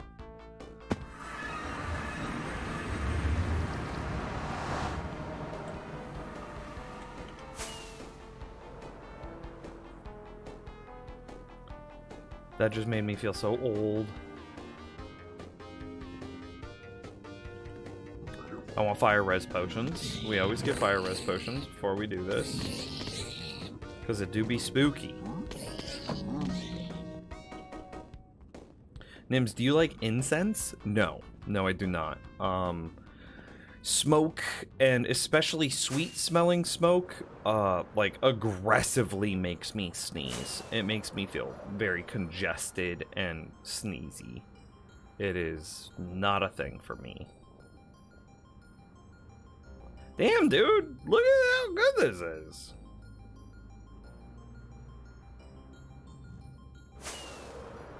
Do you have any other problem spots? I mean... Is that 2 that we're in this space, or is it just the single lad?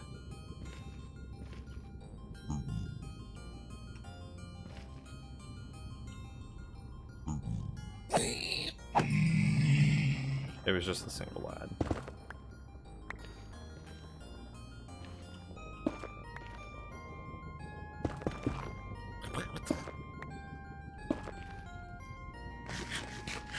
You want to clear this chunk?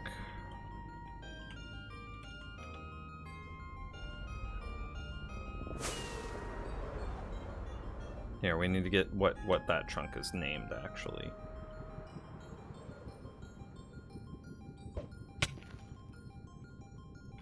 This chunk is...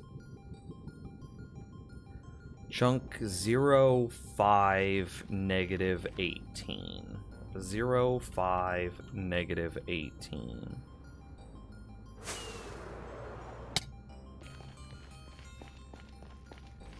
Zero. Wait, that's at the back. Wasn't paying attention. Okay, 05 negative 18. So it's just go that way.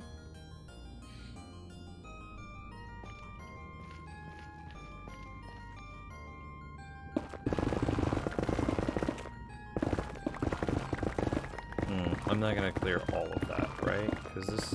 Okay, yeah, we can clear this. Because this should emerge. Oh no, it won't emerge.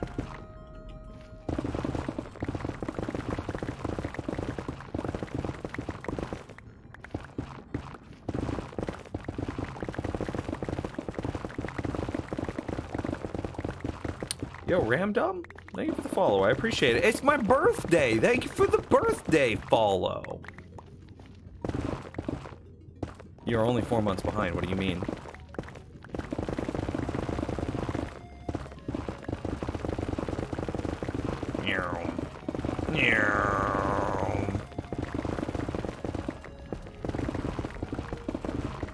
I think at this point I can shut this off. Wow, they spawned quick.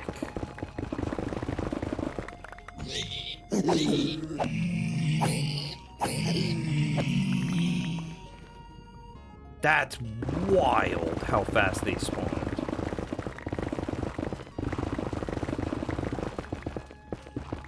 Your 32nd is in October. Oh. Well, happy early birthday by 4 months.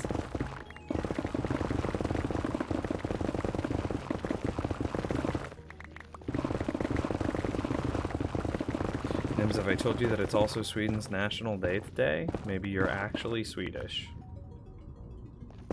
No. No. I know what my family do be.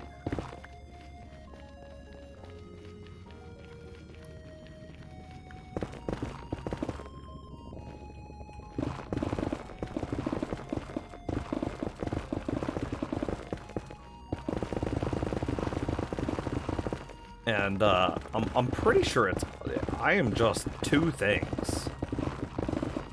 Mom was one and Dad was another.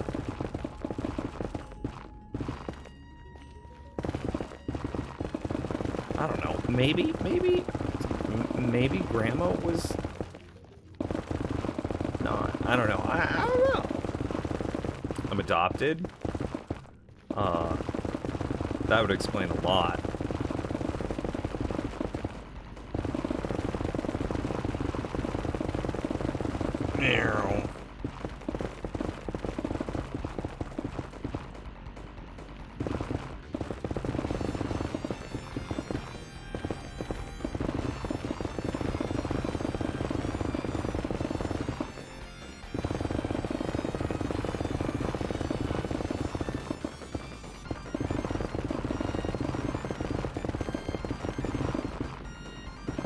Oh, is that right, accident?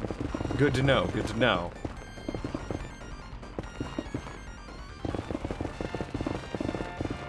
Why didn't you come to my Little League T-ball games, Hex? How's it going, joke? Oh, I know where we're at. Okay, sick. But...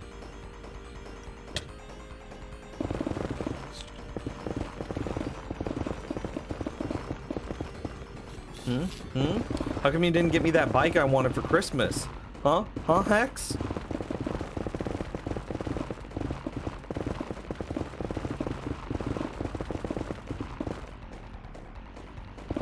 Oh, yikes, that got dark. Nims, have you ever played D&D? Lamau. Yes, I have played a lot of D&D. I literally just finished a 2.5-year campaign at 14th level. I played a 2 Warlock, 12 Bard, from beginning to end. Yeah, there were character deaths. I think there were 4 or 5 character deaths. I was not one of them.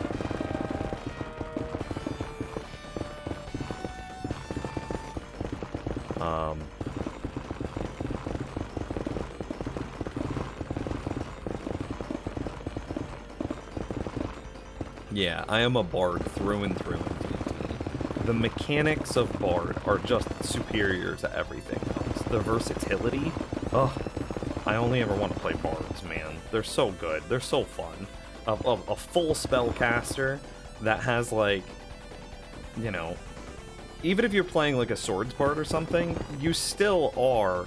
It's what? Dex over Con over Charisma? Oh, there he is. But, like, even Swords Bards are just like, I can talk to anybody, and it's okay. And also, I'm still not terrible in combat.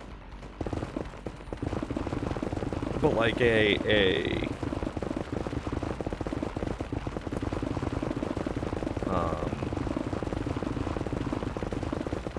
my 2 Warlock, 12 Bard took 2 Warlock, I mean, for the same reason that everybody takes 2 Warlock, or Eldritch Blast, Agonizing Blast. And so he was just blasting away in combat, right? And then for my magical secrets, I took Find Greater Steed, so I had just a magical Pegasi that I was riding on the back of, that my DM let me upgrade over time, and it eventually became like a young baby dragon, like a young blue dragon. And so I was just riding around at the very, 14th level, riding around on the back of a freaking young blue dragon, raining down Eldritch Blast beams onto the battlefield. It was sick. It was sick.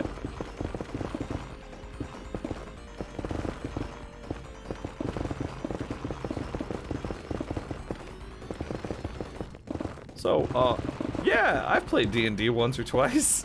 Lamau? How's it going, Turnip? Warlock is weird with Bard, straight Warlock, or some offshoot? It was Celestial Warlock. Celestial Warlock and Lore Bard. Character concept is, like, shitty, repressed childhood, from a well-to-do family who... hang on, let me rephrase. He didn't have a bad childhood. He was fine. He just, you know, upper middle class, told that he was gonna do well. Turns out, no. He just wants to be a bard. That's all he wants to do, but he's kind of butt cheeks at it. And because he comes from upper middle class family in a, you know, bigger city, his parents sent him to the good college, and he, in the back of the college, being bored, failing his classes, found a book. And it was the Book of Calavanima. I think it's a homebrew celestial being who was the, like, celestial thing of song and dance. I don't know. And he made a pact, and that, like, unlocked bard levels, basically.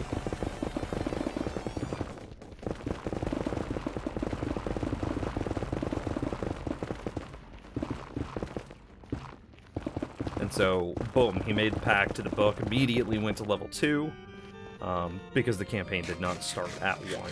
So he immediately went to 2 Warlock, and then 1 Bard. And then that's where we started, at 3.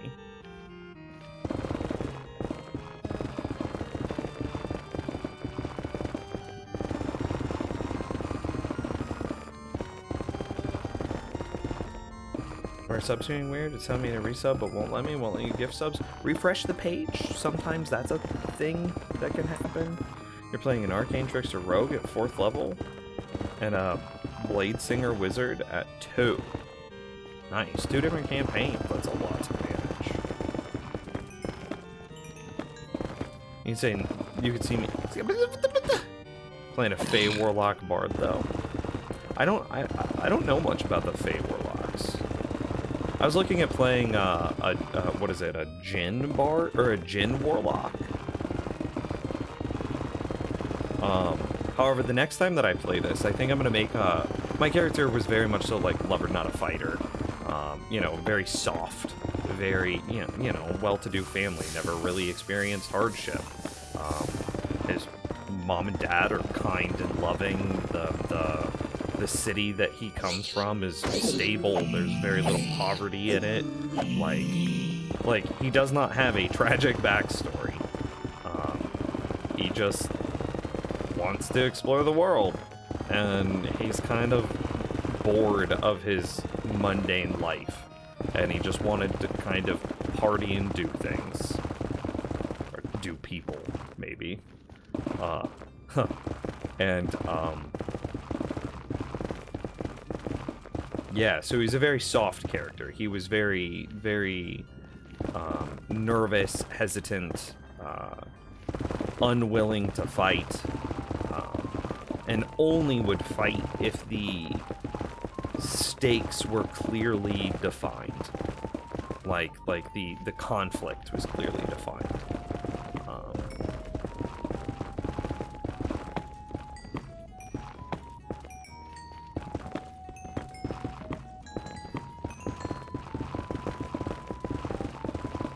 Yeah.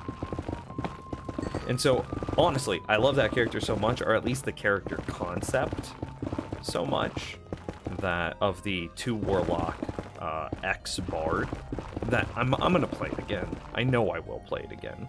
But this next time that I'm gonna do it, it's still gonna be a Lore Bard, because just Lore Bards are just so fun. However, instead of it being a Celestial Warlock, it'll be a, what is it? It'll be a Hexblade Warlock, because that gives you access to medium armor shields, So instead of having like a 16 AC entering into 14th level, which just means that everything hits you. Between a shield, medium armor, and, you know, a +1 medium armor, it is not unreasonable to expect like a 22 AC from this full caster.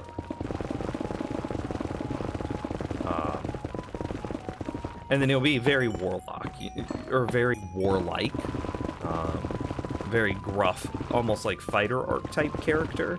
Like, I imagine that he would use a, what is it, a rod of the pact, pact rod?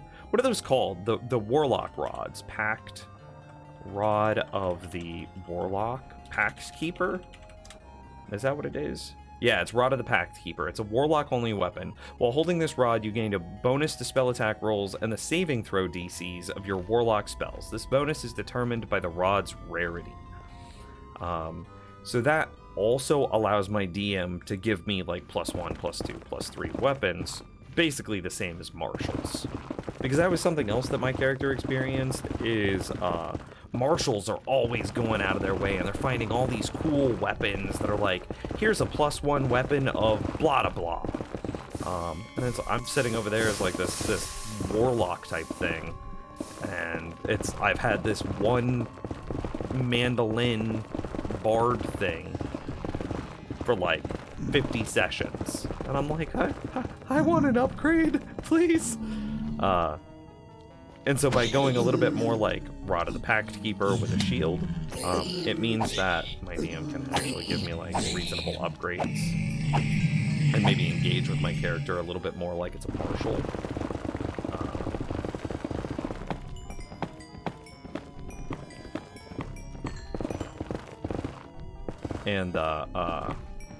Yeah. And then shields are just, it's another thing. Space Limb 6! Happy birthday, thank you! Warlock at early levels is hard, though. Nah, it's no different than a martial. Big disagree.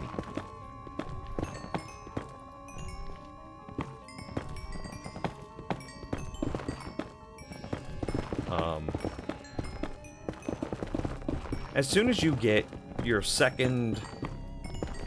As soon as you hit, like, level 2, and realistically, no campaign that I've ever seen has started at level 1. And at level 2, you have 2 warlock spells per short rest. You have 2 warlock spells per short rest, and Eldritch Blast, Agonizing Blast. So you should be doing the most damage in the party. You should have like a D10 plus... Yeah, you should have Hex... You should have Hex plus Blast plus Agonizing Blast. So that's a D6 plus D10 plus... I don't know, 3 plus 4? You should be doing the most damage in the party, and it's not even close. Whoa, Turnip gifted so many subs! 5 gifted subs! The Casual Dad, Potentially Eric, Bit Dazed, OPG Bearded Robot, and Max Founded. Turnip, thank you very much. Happy freaking birthday, man! Thank you. And then again, if you are, like, what is it? Hexblade Warlock? Yo, you gotta wear medium armor. So you should have, like, the highest AC in the party. You can wear a shield. And medium armor and shield is inexpensive enough that you could buy them with your starting gold. Which means that you should have, like, an AC of, like, 18? Right there at like level 3. And then because it is a warlock, your charisma is your #1 stat. So you should just dominate social, like, role-playing encounters. Even if you don't have proficiency in, say, like, persuasion, deception, whatever. Just because your #1 stat is charisma, you should do very well through the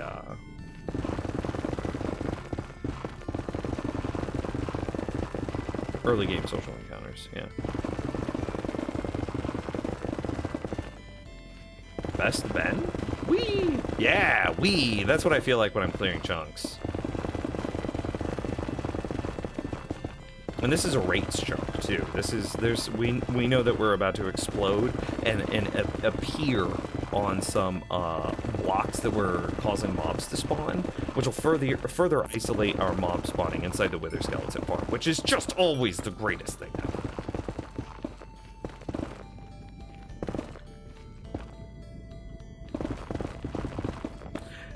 And it looks like you got called back to work. Well, Turnip, thank you for the gifted subs. I hope you have a good day at work. I appreciate you.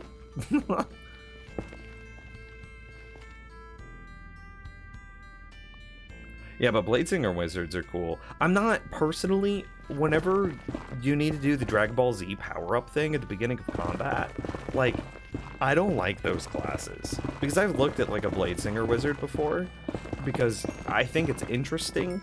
I think making casters feel like marshals is my favorite way to play D&D. E.g., Shillelagh Clerics is another example.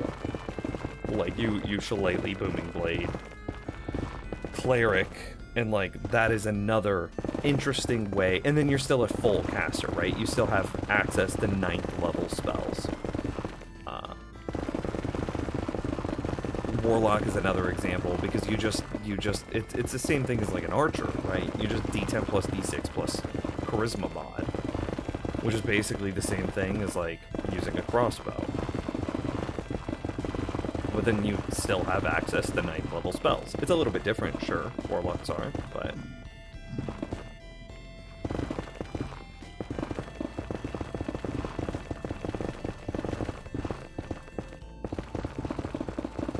So I looked at Bladesinger, and the problem that I don't like with Bladesinger is, you have to activate your blade song. So you just do the Dragon Ball Z power-up thing, and that's your turn. You're just like, and then you're powered up. And then you can start combat.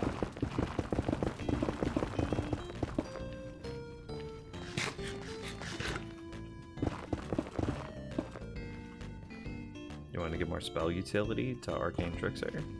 Yo, Arcane Trickster Rogue does look really good though.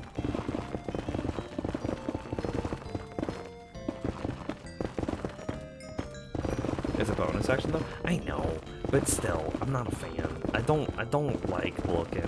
Like, same thing with Barbarians. I don't think I want to play Barbarian either, just because your Rage is a bonus action, right? With limited uses. And there's even some of those, like, racial abilities, like, what are those called?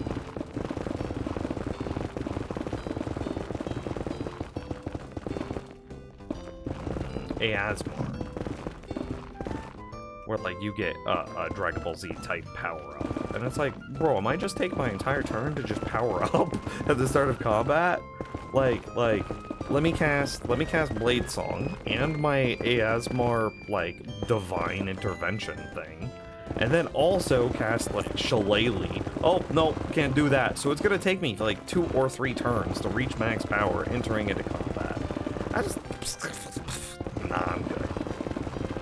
Which is why I like Warlocks and Bards so much, is there is no Dragon Ball Z type power. And, like, Clerics I struggle with, because again, Shillelagh is how you...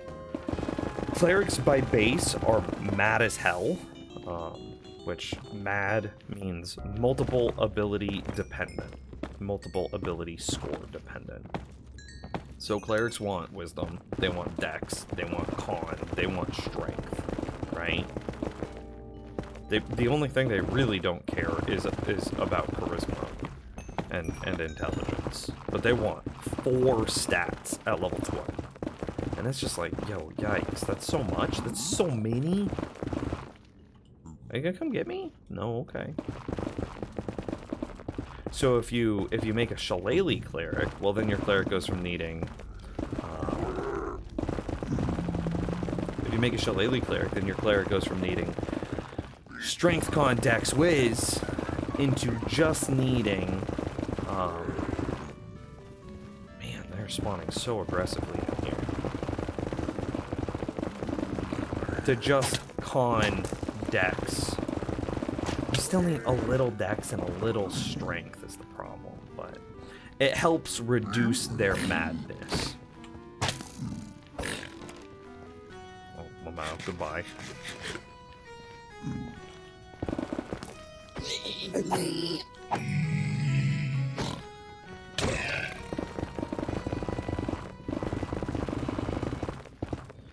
But in order to reduce wanting all of these different ability scores, then you have to Dragon Ball Z power up with Shillelagh. And it's just like, man, nothing feels as good as Warlock Bard does.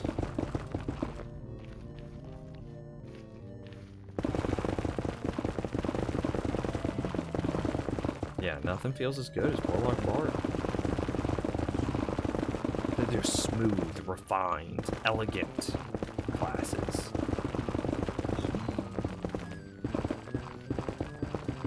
Clean. Yeah.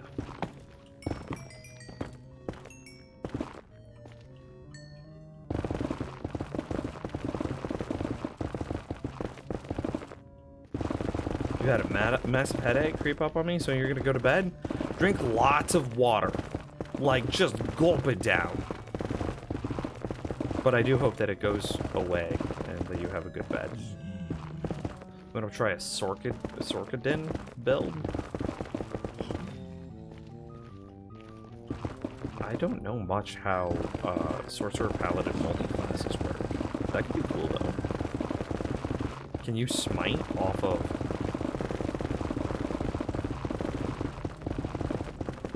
I just don't know. Oh, yeah!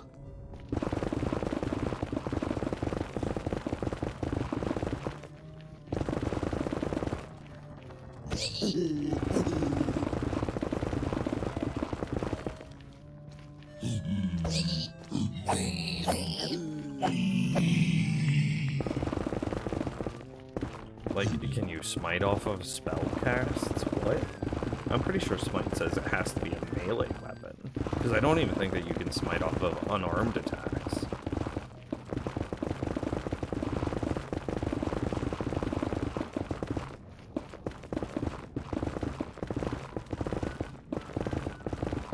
So are you just using your sorcerer in order to convert spell slots to meta magic points to smite more often?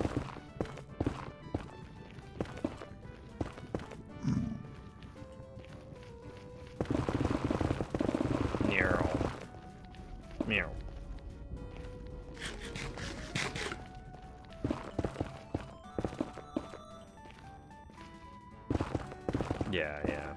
Yeah, you get your spell slots back. Yeah, this might more. So then it's gonna be like, what? 1 to 3 sorcerer, and then the rest paladin. Something like that.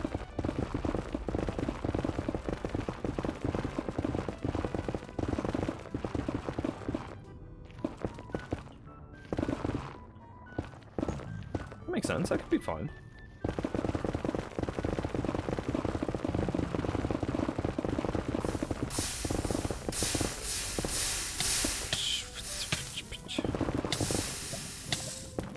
That's the source block. Yeah.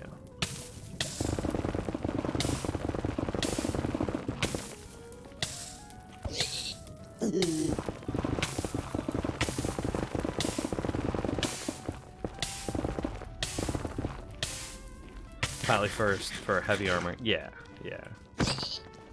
Level 1 paladin, then probably like 1-3 sorcerer as you need it, and the rest paladin. Yo, I saw the coolest set of dice the other day, Chris. I want to show you this. Like, the type of person that I am a ride or die dice person. I have one set of dice. That is it.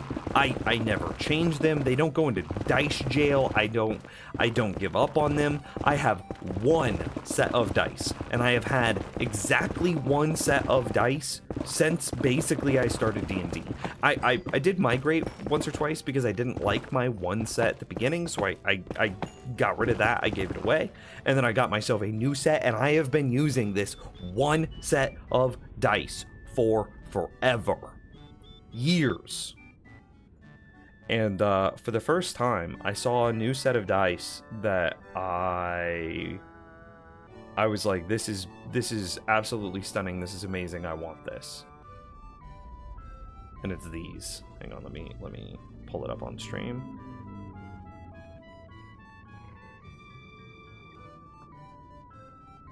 Look at this. This is what is it called?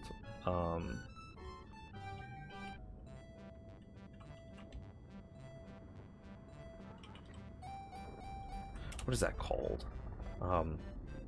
Kintsugi, where it's the art of repairing. It's the Japanese art of repairing pottery by filling the missing ceramic pieces with a gold inlay. And so I'll now show that on stream. So like, I think that's stunning. That is just beautiful. That is so cool. And so whenever you have this concept, and I just think this is beautiful. Like, what an absolutely incredible, like, thing, right? I feel like these are inspired by that. I think that just looks so good.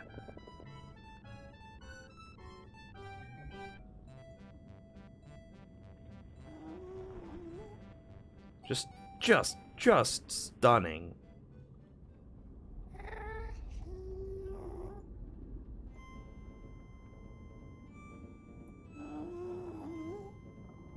So did I order them?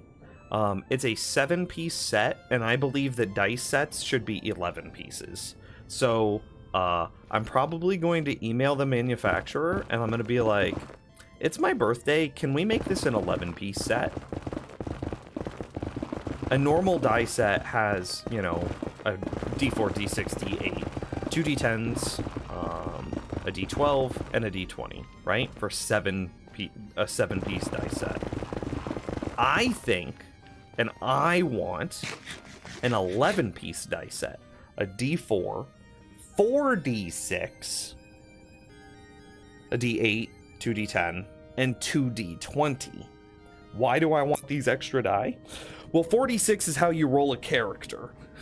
Almost every single way that you roll up characters, I think Raw, you're supposed to roll 3D6, but basically every home rule says roll 4D6, drop lowest. So if I am going to have a set of dice and I'm going to roll a character, I am going to roll that character with that set of dice. Therefore, I need 4D6. Moreover, so that adding 3 more dice to your 7-piece set, that makes it a 10-piece set. Then D&D, or at least 5e's, primary mechanic of doing good or badly in combat, well, good or bad at anything, is represented through advantage and disadvantage. Specifically, you roll 2 d20s, and you either take the higher number of the 2 or the lower number of the 2, depending if you are doing something well or doing something poorly. So, I want 2 d20s. So that is 1 more die to the set. Therefore, I want 11-piece die sets.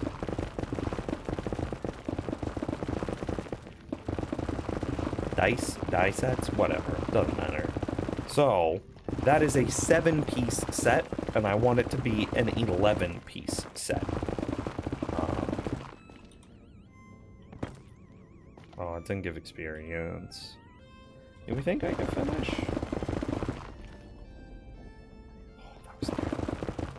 No, that's just too spooky.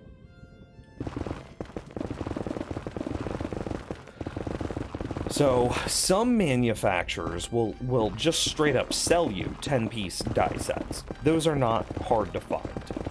You can just find them. And it's 46, it's a D4, 46, a D8, 2D10, and then a D20.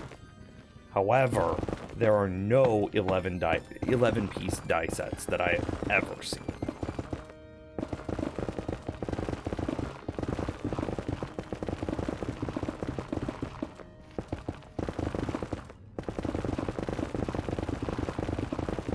For some sets you wish you could buy the individual die. I mean, yeah, that would be sick. Because, like, I would just buy the 7 piece, and then I'd buy the 4 die that extra that I want.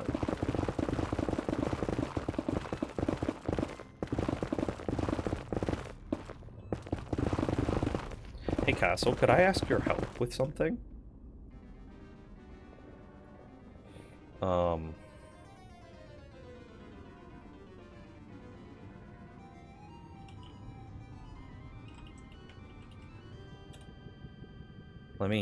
Let me look real fast.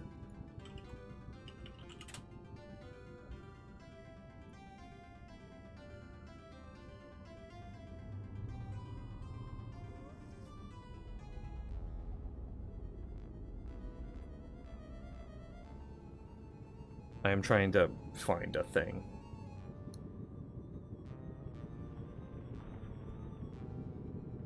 Okay, here it do be.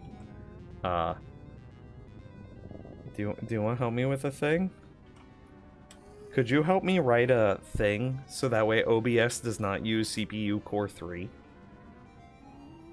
Using that help desk article.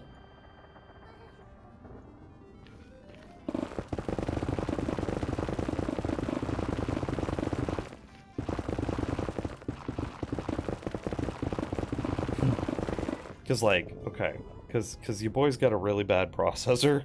It's quite old at this point. And so if we look, right, and CPU 3... Oh, hang on. It's not going to happen in the Nether, because I'm not in the area where it does the laggy stuff at. CPU 3 is what makes my overworld lag. I bottleneck on CPU 3. So I want to make it so Google Chrome does not use CPU 3. I want to make it so OBS doesn't use CPU 3. I want to basically say only Minecraft can use CPU 3.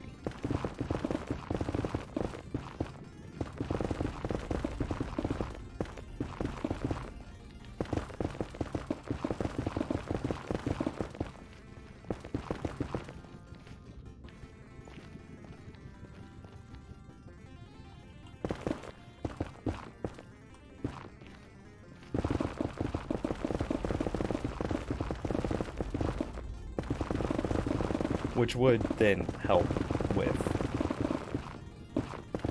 performance more, because Minecraft is big struggling.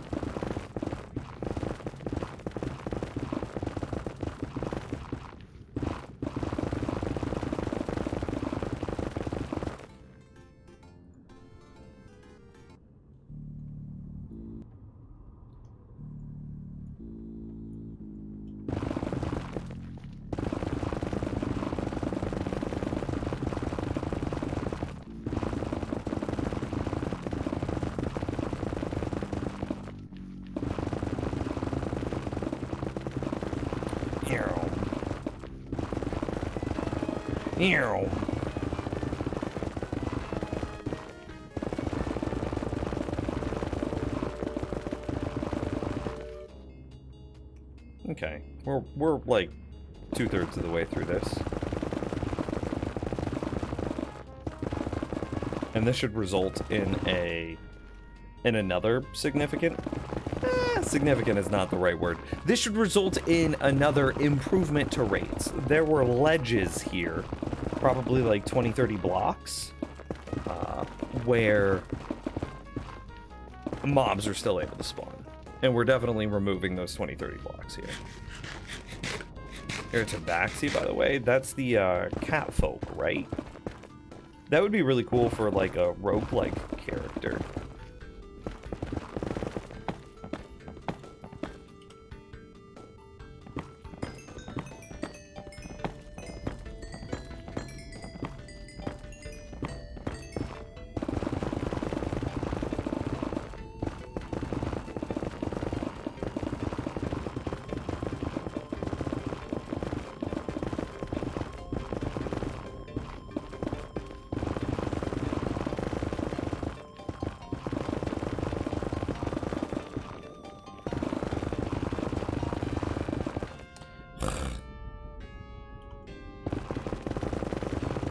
I'm right there at the end of durability.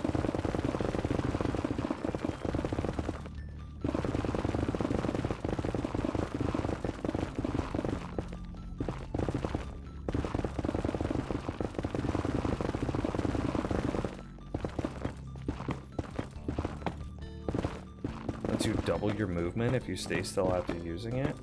Oh yeah. That's nice. That's big nice.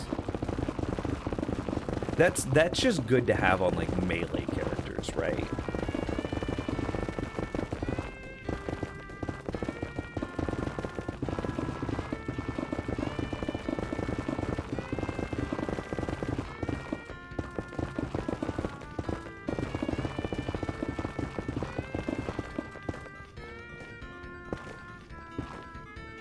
That's just another reason why I love like the Warlock Bard multi-class. Eldritch Blast is 120-foot range by default. Like, how often do you encounter like combats at greater than 120 feet? Freaking never?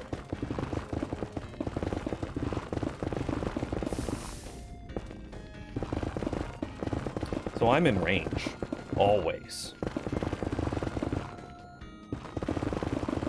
Ooh, ancient debris. Use a hand crossbow. What is that? A hand crossbow is like what, 30-60? I think. Hand crossbow is the best weapon in the game, though. Not ironically.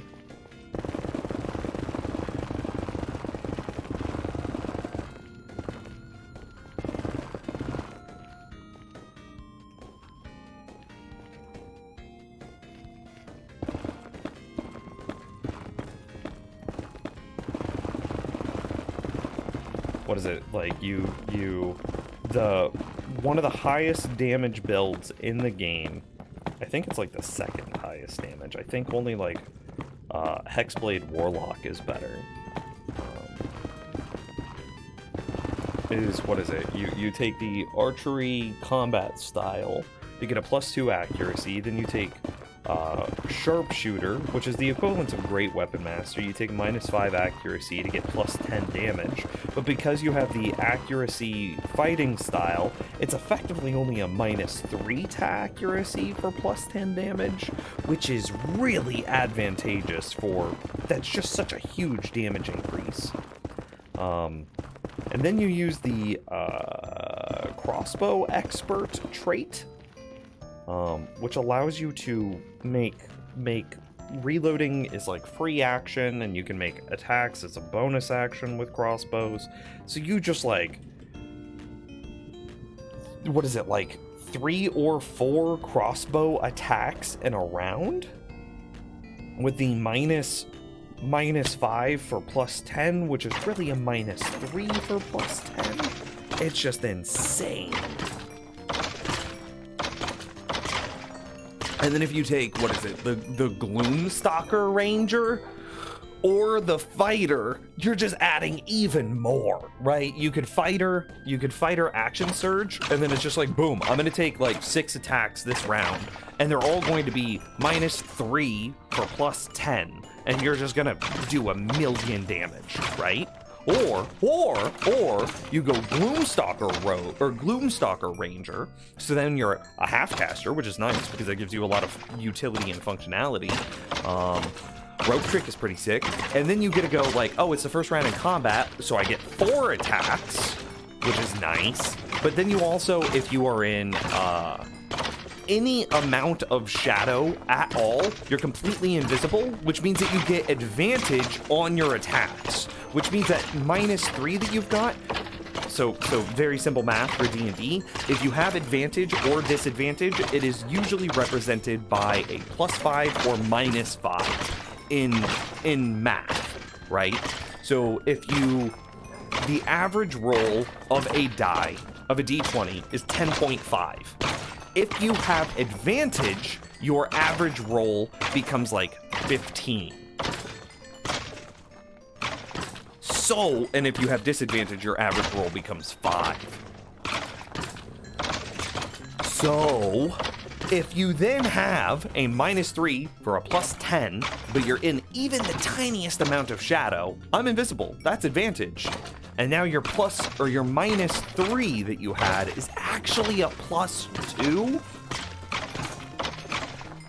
And so then you just hit with everything. And you're just like, okay, cool, I did 40 damage base this round. And it would be like, assuming that you have like 20 dex, it's like 5 times 4 is 20. So then it's like, so 5, that's 20 damage if you're hitting with all 4 attacks, which you should because you have advantage, you have like really it's insane. And then your attacks are like, okay, so then I do what is a hand crossbow? It's like a D6, I think. So the minimum that you could roll on a D6 is 1. So that's like 64 damage is your minimum damage. And really your average damage is going to be like roughly 80? 3.5 times 4 is 7 is 14 is 74. Your average damage would be 74. And that is just wild! But the problem with like Gloomstalker Rangers is, well, that's what they do. That is it. I mean, they can still be a ranger, and I still think that that's an interesting character design. Like, they still have like, I mean, they're still a half-caster, right? So you're getting like all the half-caster things. I think they get like healing touch and rope trick and pass without trace and things like that, right? Which are fucking excellent utility. But yeah. But then you do have to micromanage ammo, and I'm like, I'm not about that micromanage ammo life. I'm gonna be honest. Oh, I have a quiver, and it can only hold 20 bolts. Lamau.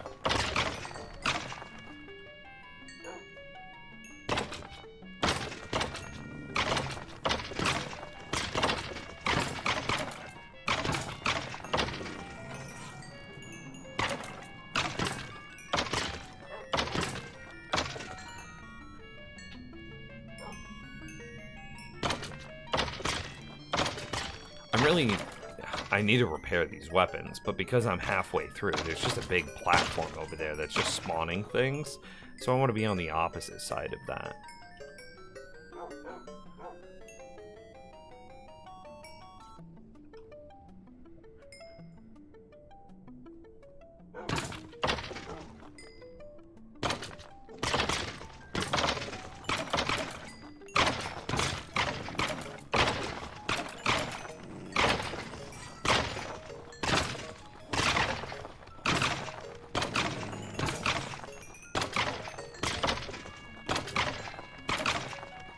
Can anything potentially spawn on top of your tree farm?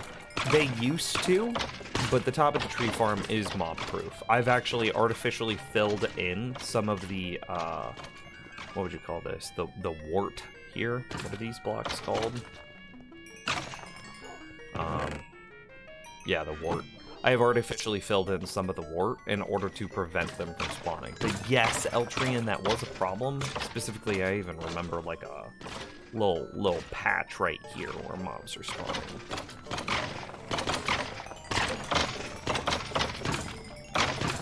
But that is no longer a problem.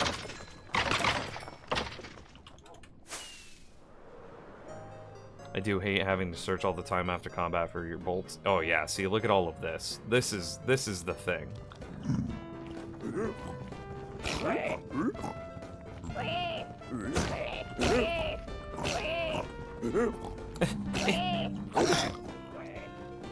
We'll just do this. Maybe I shouldn't have done this. Chat room help? Chat room help? Why did I do the things I do? It's my birthday! It's my birthday! Almost died right there. I almost got surrounded.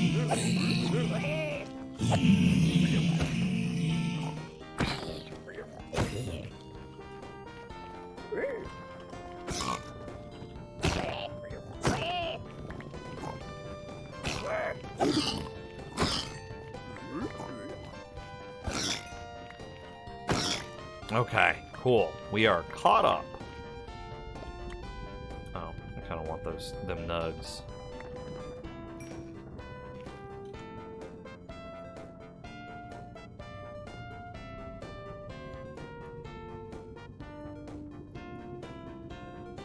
Cool. Oh, I have to scratch my nose. Okay.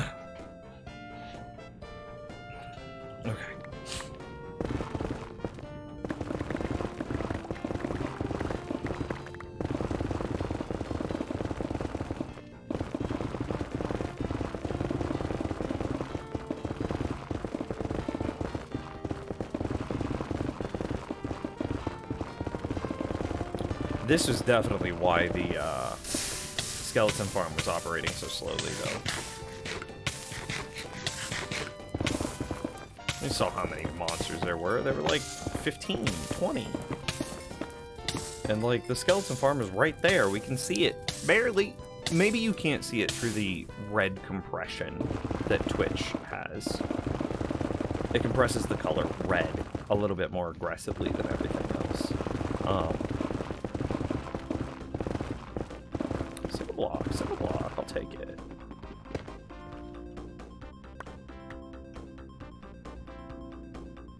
What happened to that ingot? Yo, did the zombie drop an iron ingot? Lamau? There's my ingot.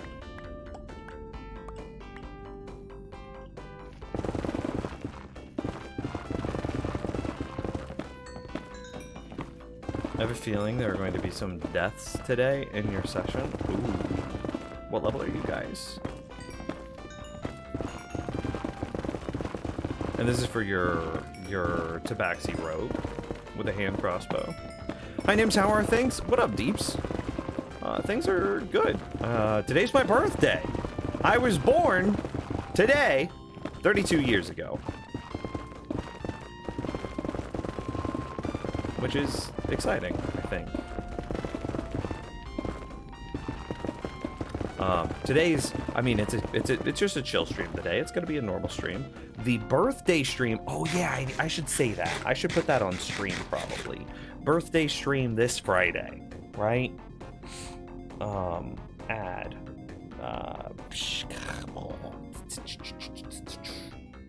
We should add that text. Yeah, okay. Birthday info. We should birthday stream this Friday. Okay. Yeah, that's good. We'll just leave it just like that for forever. Lamau. Okay, cool. That's good, right? Everybody understands that the birthday stream is this Friday if I put that there, right?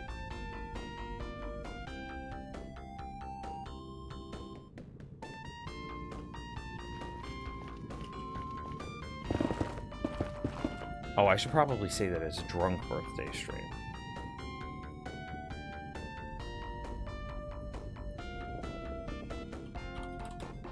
Lamau. Okay.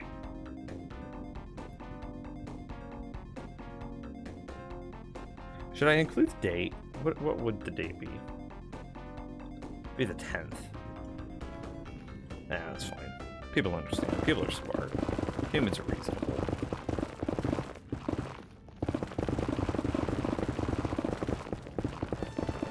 Tabaxi Rogue Wizard. Oh, I didn't realize that that was one character. I thought you had two characters in two different campaigns. I didn't realize that you had multi-classed your Arcane Trickster Rogue with Wizard. Interesting. How does that feel?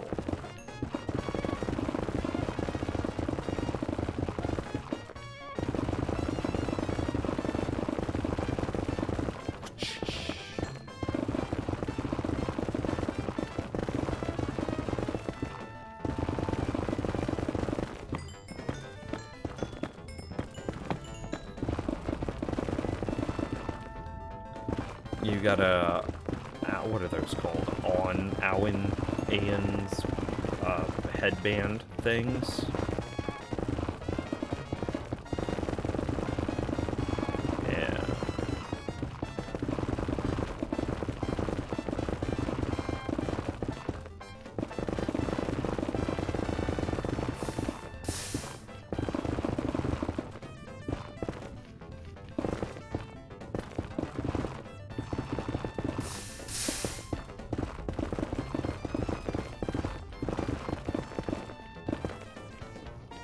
Okay, so you think you figured it out, how that article works. Now tell me how you want to use it again. Okay, I want my OBS shortcut to have the affinity. Oh, hey, Gareth Lore, what is that, 500 bits? Thank you very much.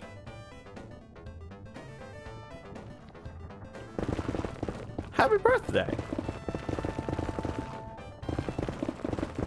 Oh, James, are you back? I have a question. I have a request. I realize we've missed something.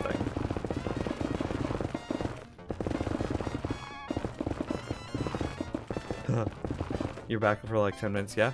Okay, I'll be quick. We missed this one. And this one matters to me.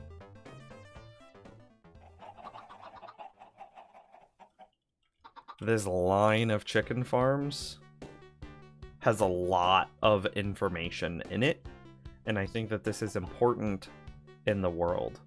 This file has been added to the Patreon thing. I'll get you a link.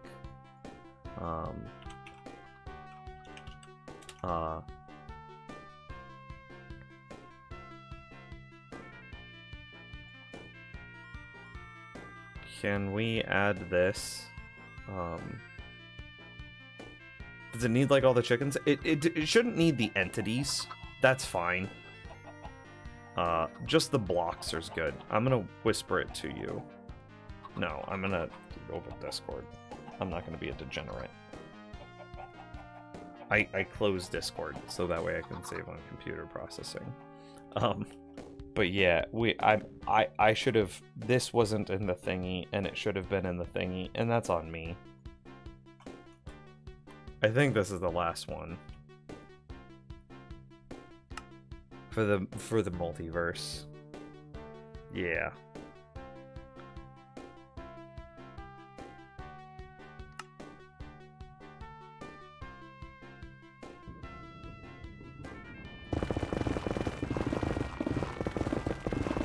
Any preference where I put it? Hang on, let me look. That's a good question.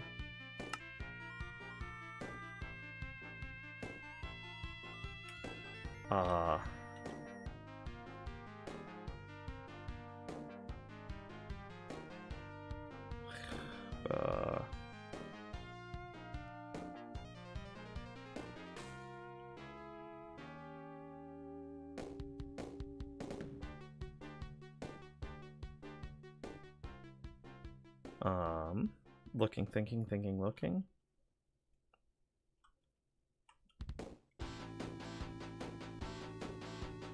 This goes off quite far. This goes off quite far. Can we put it right here in this open space? So...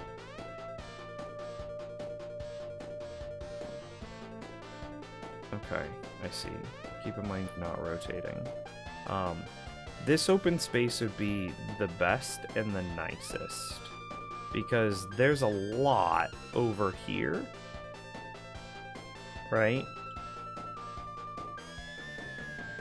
And this is what? This faces east-west, and let's see if the chicken farm faces east-west.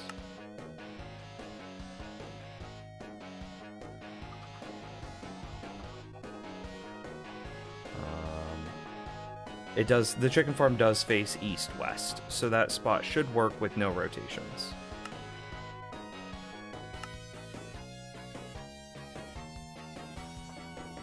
So, like, kind of behind the tree farms, on the opposite side of the path, behind the iron hole.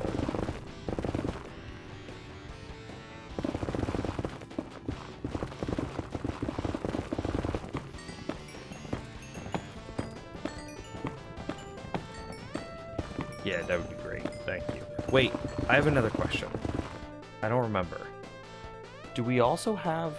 What just... Oh.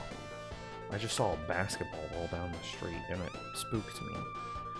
Do you know if we have the 115B farm in there? But you have to send pic proof of you eating with the spoon. You know what's interesting?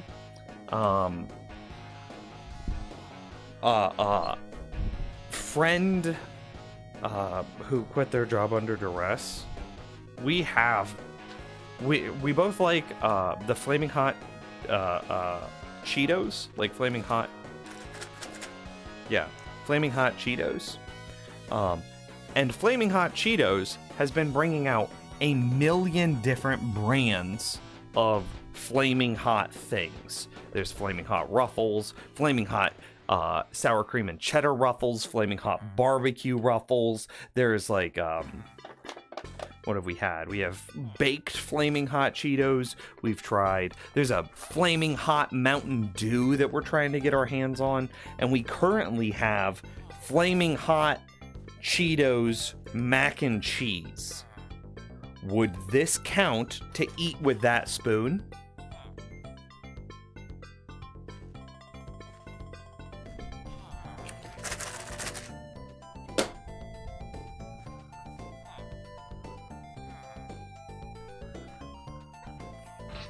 Okay, 100,000%. Cool. Sick. Okay, so last question. Do you know if we have this world in the super file?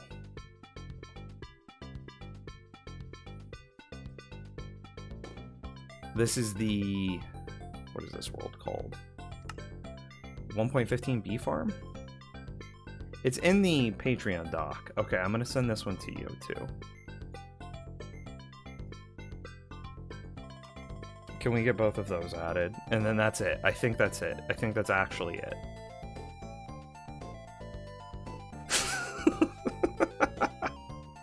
I mean, this is the problem, right? This is the issue with my Redstone worlds, is there are 1 million of them.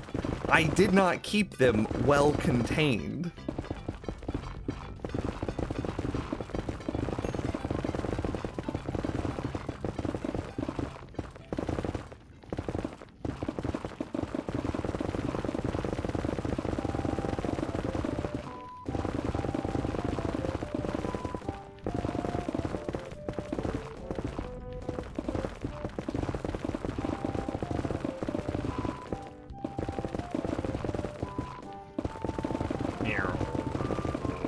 Okay, have a good beer. Right back. I did not keep them well contained, and that is the issue. Cause I have to jump between like 15 Redstone worlds anytime I want to like do things. But now, hopefully, with James's help, we have 1 mega Redstone world. And that will be the only file that we ever need with very tiny exceptions. E.g., finding a witch hide, right? And then building witch farms. That should be a separate world file. You prefer 1 world per build? Oh man. But I have like 50,000 builds. That means I'm gonna have 50,000 files.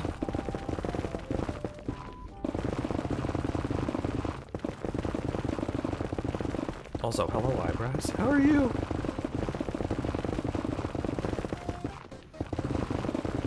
It's my birthday.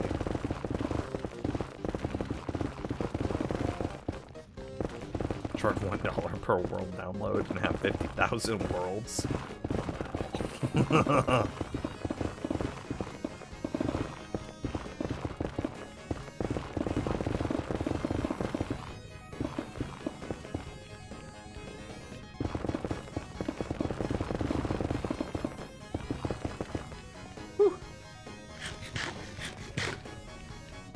We're zooming.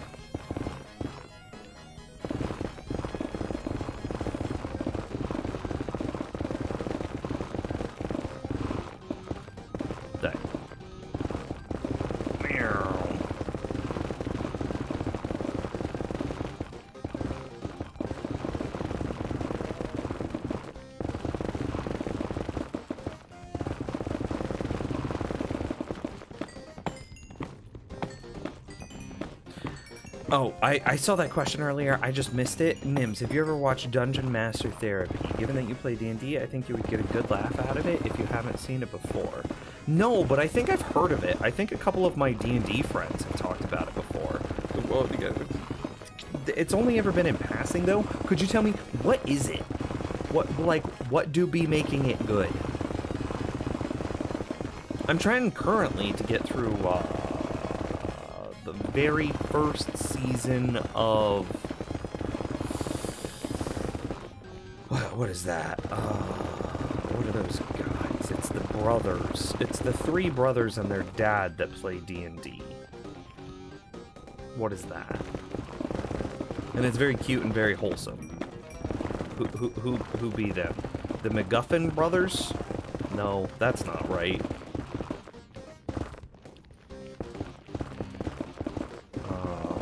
Someone here's gotta know. What are the three brothers and the dad that play D&D together?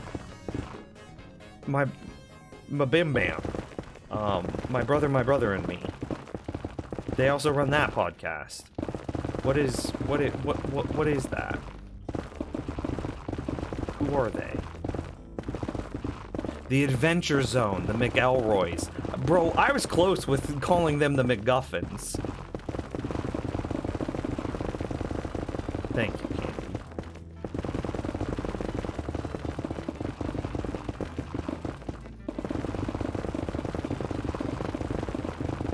It's a series of short 1 to 2 minute YouTube video where a guy goes to therapy for ridiculous situations that happen in the D&D campaign he's the DM for. Okay. So they're like short little comedy skits. Okay. Maybe that wasn't what my D&D friends were talking about, because they were talking about like short, seemingly unconnected D&D campaigns that, like, as you get further and further into them, you realize that it's all the same thing and all the same universe, and oh my gosh, that like melts your brain. I think that's what they were talking about. But yeah, funny little comedy skits with D&D as the premise. That could be fun.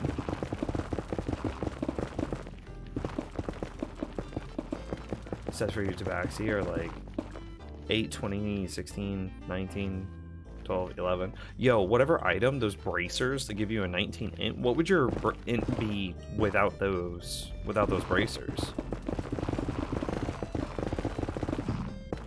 Let's see. 2016, probably like 14 int. That kind of looks like a standard array. Like a modified standard array. So I'm gonna guess that you would have 14 in without them bracers. Woo! Woo-hoo! Woo! Rates! Rates! Rates! Rates!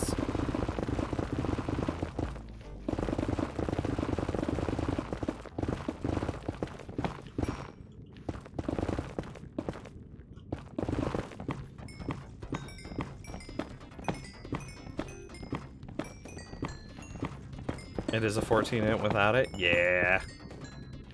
Yeah, I knew. I knew.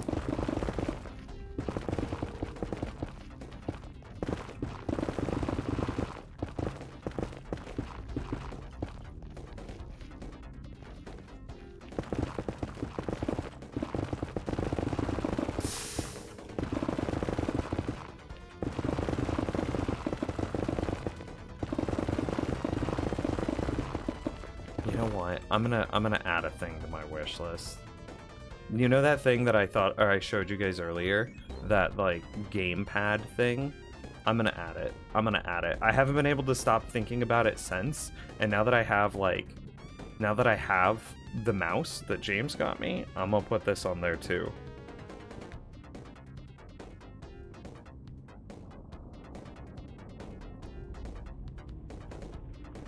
Yeah.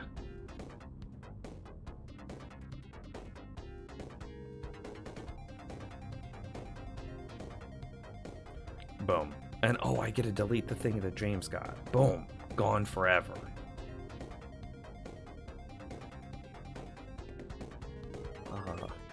That'll be up.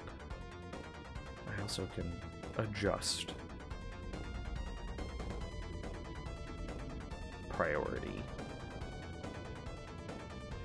Yeah, something like that. Yeah, that's good. Boom.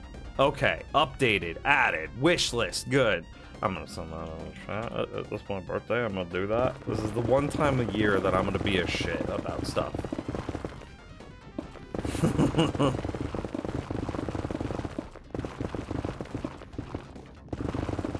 want to look at my wish list, chat room. You can just look at it. You don't have to get me anything, but it is my birthday. Yeah. Look at that.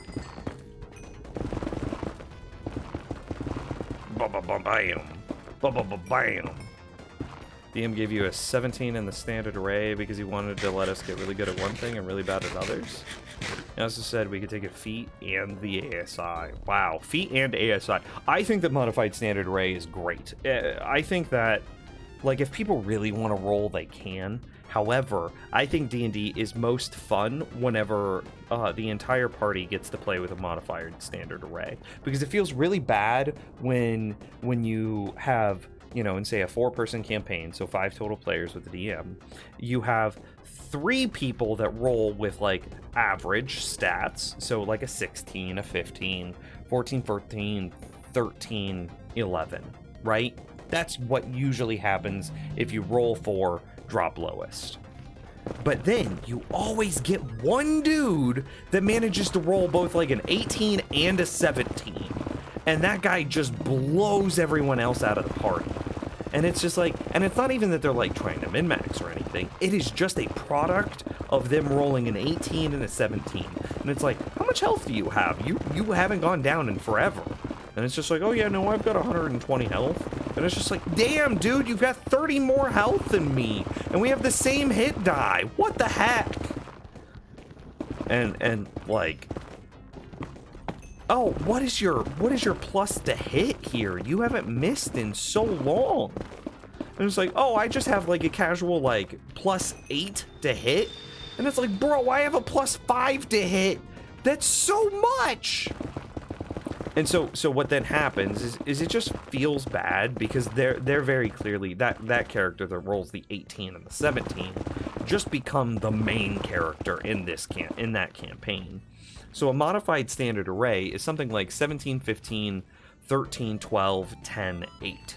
And that, I think, feels great because everybody gets that 17 and they get a really good oomph, right? And they're good at the thing that they are supposed to be good in. And then everybody has an 8 on the other side. So, like, my bard in that most recent campaign was really bad at strength. Just little weak, wet noodle arms. But that was fun, because there were points in that campaign where it was like, oh, you know, there is a flood valve that we need to get closed because of all of these problems that the water is causing. But it's rusted over, and this valve hasn't been spun in like 50 years. Strength check to spin it. And I'm like, LOL? No. I roll a 3, -1, right? And that's funny. And like, that is fun. That is, my character cannot be the greatest at everything. And that just creates a more interesting and engaging story. And like, so whenever like my party member is now drowning to death because I can't get this flood valve open, right? That is an interesting series of events that is purely based on the array of stats my character has. And that is way better story-wise than just, oh, hey, I rolled 18, 17, 15, 15, 14, 12. Right? That's way more interesting. So yeah, modified standard arrays. The absolute. I also saw a thing where, like, if I DM a campaign, I might want to try a thing where I think I would want 4 people in my campaign. And I think I would have them roll communal stats. So 4 people will roll 1d6 each. Drop lowest. And that way they get to roll if they don't want to do a modified standard array, because not everybody does. I still will force the party stats to be comparable. That way it isn't like, oh, one person just rolled an 18 and a 17 and now they're the main character.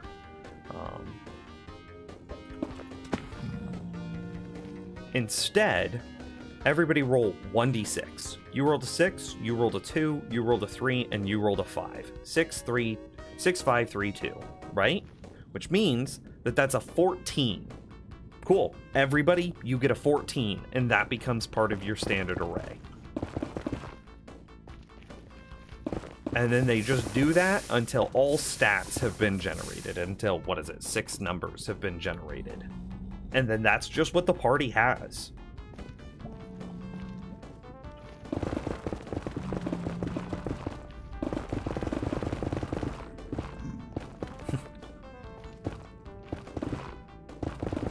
And that way you're still rolling, but the roll creates a standard array that the entire party gets to use and apply, which should still result in a not main charactered campaign, which I think is an important thing. Like, it's okay if one character emerges as the main character simply because of story reasons, which that did happen in my most recent campaign, the one that I played in. I think that's fine. I wasn't the main character.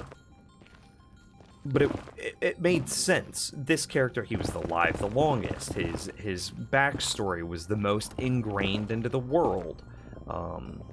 Like, it made sense that he became the main character, which is fine. But if you have somebody that becomes a main character simply because they rolled real good, nah, get out of here. Cool, this looks good. Let's go feel them rates.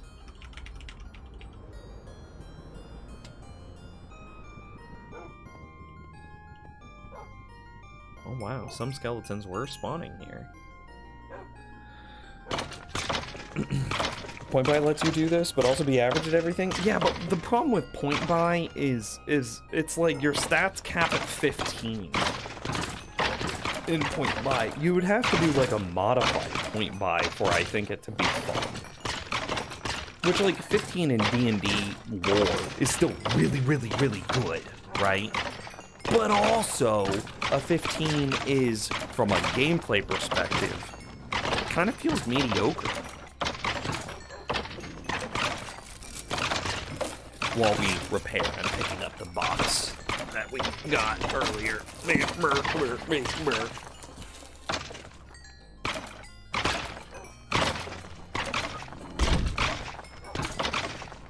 Yeah.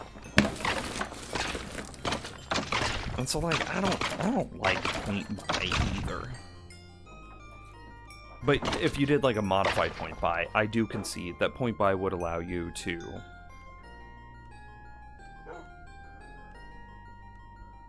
do the same thing.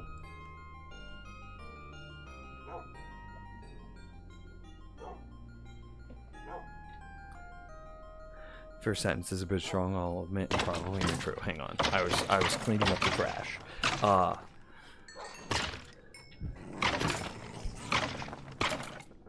Where did the spoon go? Oh, there it is. Okay, I can't lose the spoon.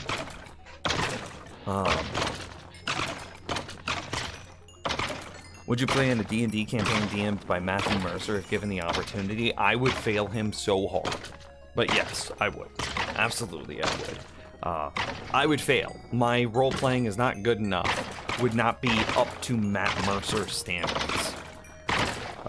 Me, personally, as a human being, cannot improv that quickly and that accurately to character. I don't know if that makes sense. So I would be disappointing, I think, for him to roleplay opposite me. I am not good enough to be opposite Matt Mercer.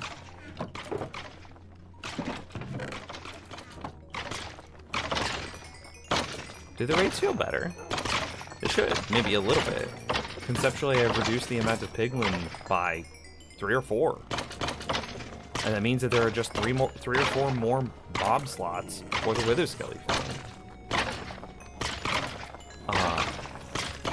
If a person becomes the main character off of just rolling really good, quote unquote, then you have to be playing Diablo IMO. In all my parties, the main character is always the character whose story is the most ingrained in the plot. Yeah, and that's what it was in the most recent campaign, but I have also seen campaigns where, again, bro got an 18, 17, 16, right? And so it's just this guy's armor was, you know, his AC was like 2 higher than everyone else's. This guy's, like, health was legitimately like 20 points higher than everybody else's. This character was effectively unkillable. If the DM put enough pressure to kill that person, to like, cause that person to be under stress, then everybody else was already dead. And, like, that caused the main character symptom.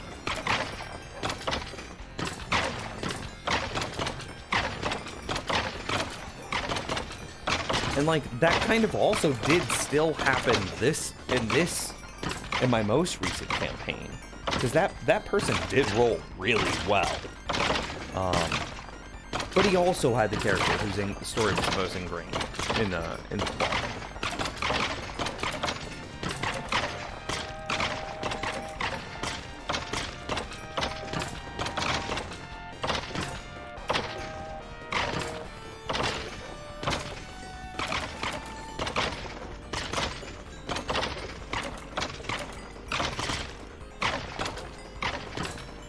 Is this better? I think this is actually better. $32 points on max 17 is probably fair. There's 16 and 17 cost 3 points each. Okay. Addition to my main character is that the character that fairly plays as a main character, anyone who's a force main character is usually not going to main character very long.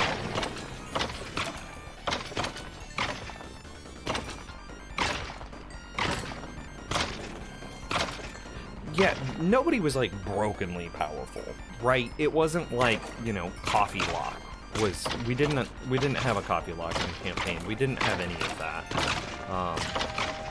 It was not in my most recent campaign, but in the one that I'm referencing, where a person just rolled really well and then became the main character by extension.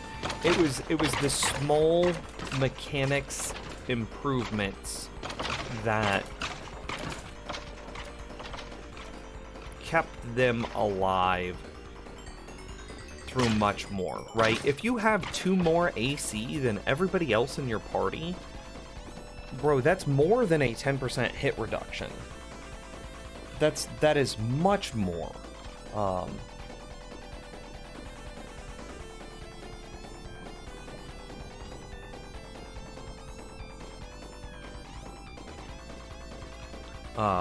The way that, what is it, bounded accuracy works is,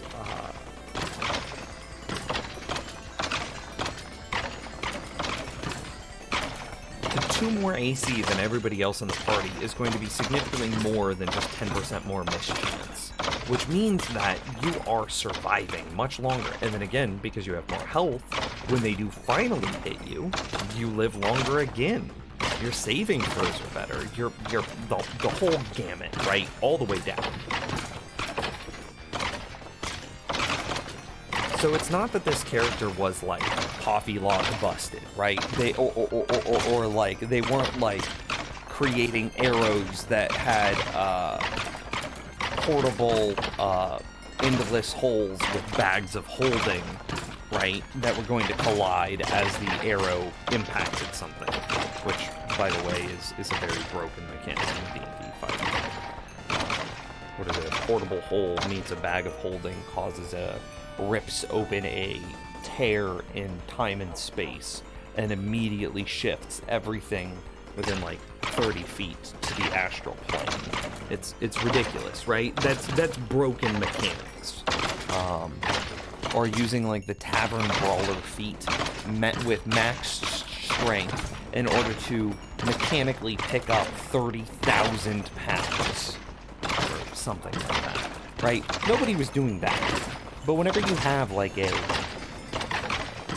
+2 AC, 20 more health, you know, +2 saving throws more than everyone else, all of those things add up to make your character quite resilient.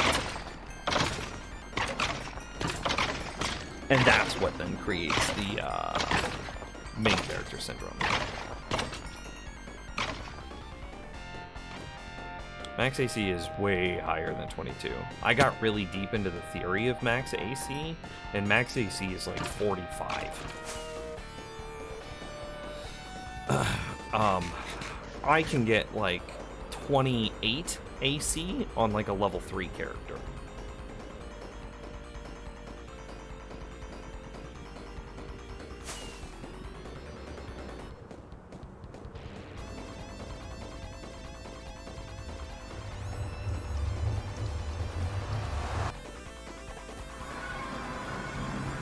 But you only... No, this doesn't even require shields. I'm just talking about a walking AC of, like, high 20s. Very... It's... I don't want to say that it's very easy, because you have to do very specific things, but it's not like it's a complicated, obscure thing.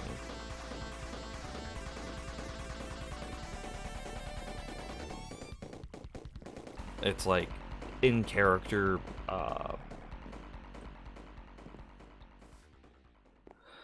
oh, I can't remember what it is. I want to say like an artificer can hit 25 AC just on accident. And then you'd still get a shield reaction to take it up +5.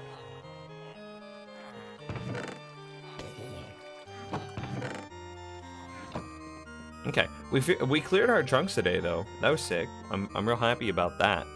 Can we get any work done on either the storage room, which will go right here, or the villager trading hall? I think the villager trading hall just has to come first. And then we make the storage room fit.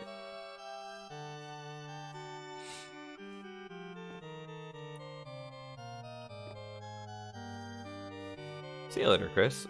Good luck in your session today. But yeah, there's a lot of forum posts that talk about max possible AC. Some of it is really gimmicky and really obscure, and like, yeah, your DM would probably just nerf that and break that. However, some of it, like the Artificer, is so integral into the way that the class and the game works that, like, nerfing it would nerf a lot of other things.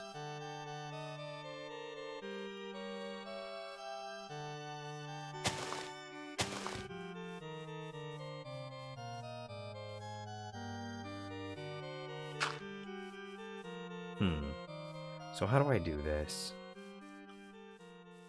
Oh, there's a horse. Oh yeah, that reminds me. I need to kill all of my passive mobs.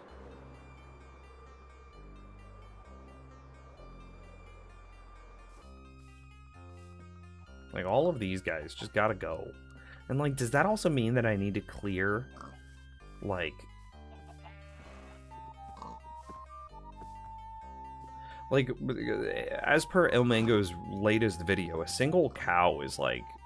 What was it? James posted the results of this in Discord somewhere. Like a bee? One bee has the lag of 22 hoppers.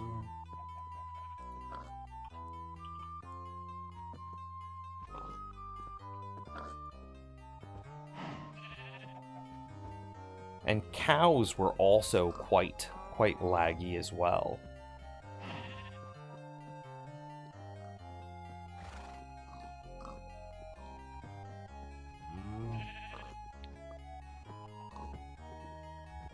One cow has about the same lag as 15 hoppers, pig, sheep, etc., a bit less. Bro, so like...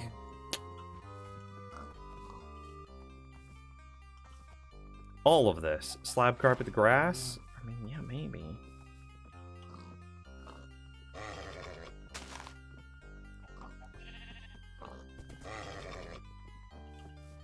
Yeah, we're just... The problem is like...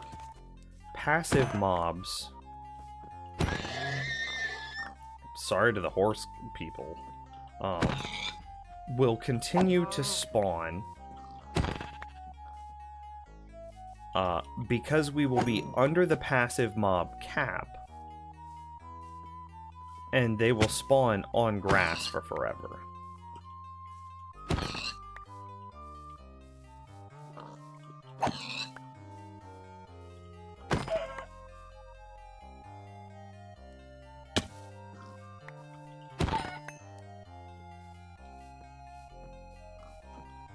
So it does just make me want to, like, industrialize my world. Like, I'm just gonna cover the whole thing in, like, stone and just make it like you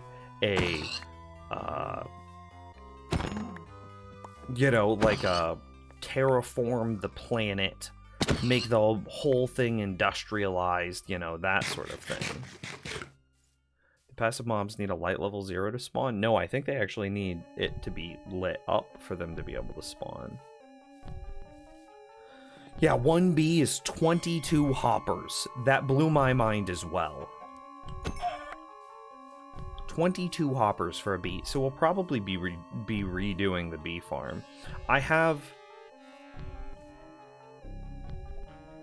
what a cool skin for a horse. Oh, I didn't mean to do that. I didn't mean to punch him. I'm thinking, sorry to the horse people, sorry to the horse people, sorry to the horse people.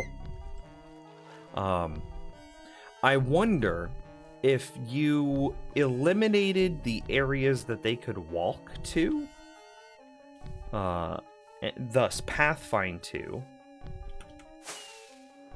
does that reduce the amount of lag that they generate? Wow, this music is, like, very, like, creepy. This looks like a creeper hole. This music is very creepy as I go around murdering all of these, like, innocent farm animals.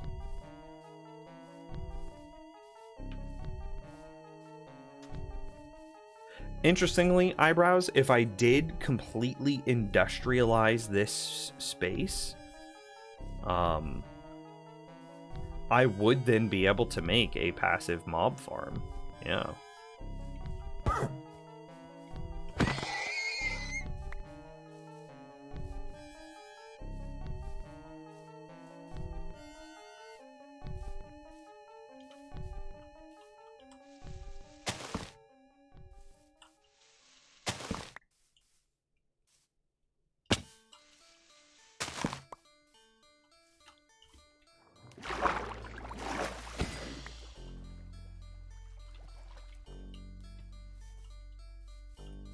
I've recently made the swap from infinity bows to mending bows because I want to hit level 1000, and infinity bows are just draining way too much experience. But now I have to remember to check on the number of arrows that I carry. Sega official Dreamcast? Oh no, did you get a forced name change?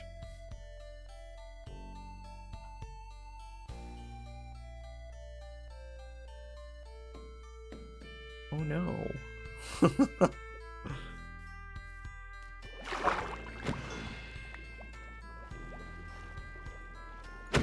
Oh, you started following your baby cousin. Oh, okay. I see.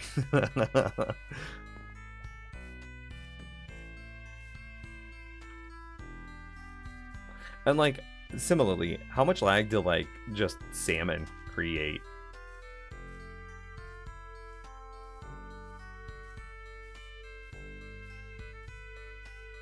I don't know.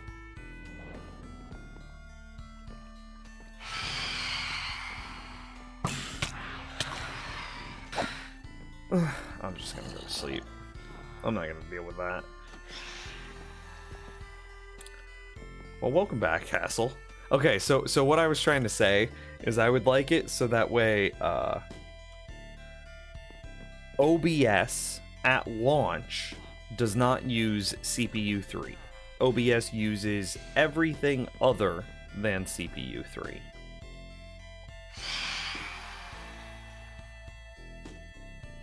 Where do they be?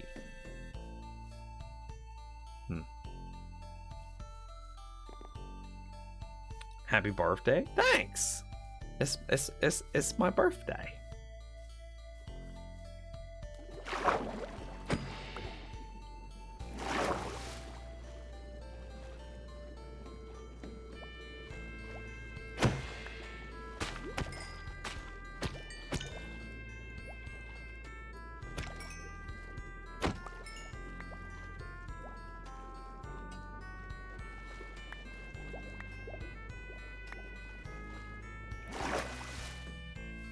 Yeah. Haha. So the question is, do I reduce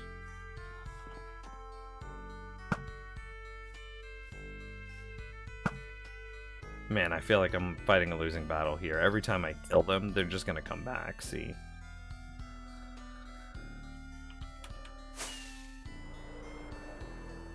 Same thing is true with all the passive mobs that we killed. While they won't be up here on top of this like hill anymore, they're definitely going to respawn in like the forest around the space.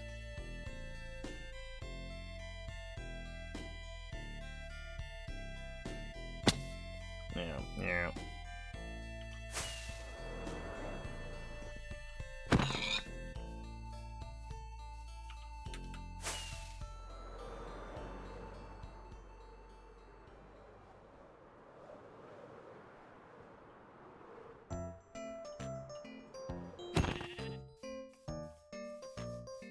Oh, this is much happier music for killing innocent farm animals. Do you like the present I got for you? You haven't given it yet, but you're just kidding. Oh god, yeah, I love it. I love it. It's the greatest thing I've ever seen. 100%. 5 head.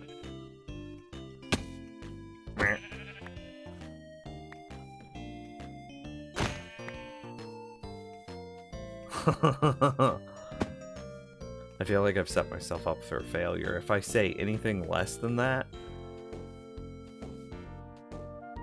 into the future, you're just gonna feel bad that that wasn't the reaction I have for real.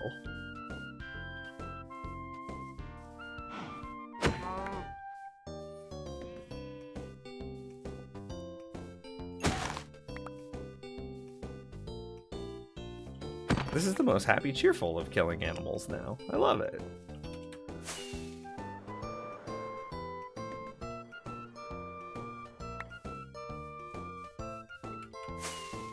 Oh.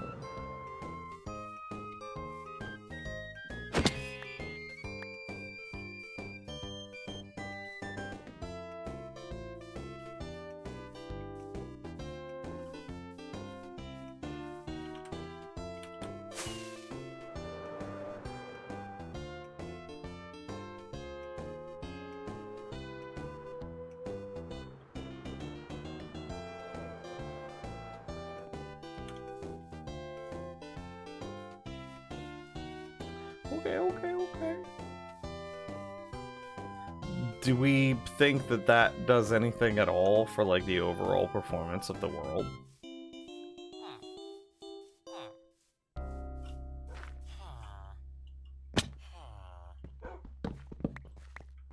Torches. We didn't need them.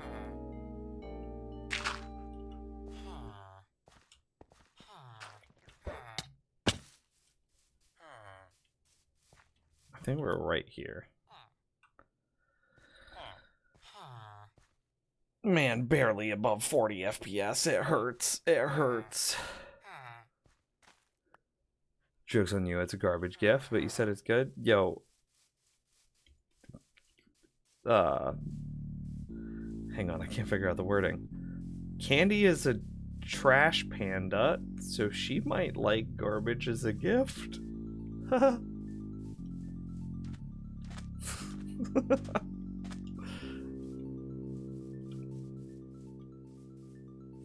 I'm on lunch, gonna take a nap, wanted to wish you well. See you soon, love you. I love you too, man. We should play soon. I don't know if the Kyogre event ended, but I want to try to get one not poopy one.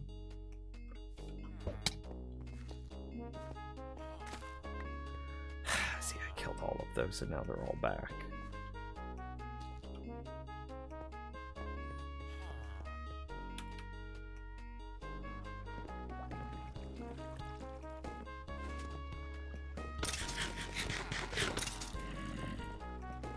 Did another one today? They're still up. Okay, yeah, maybe then.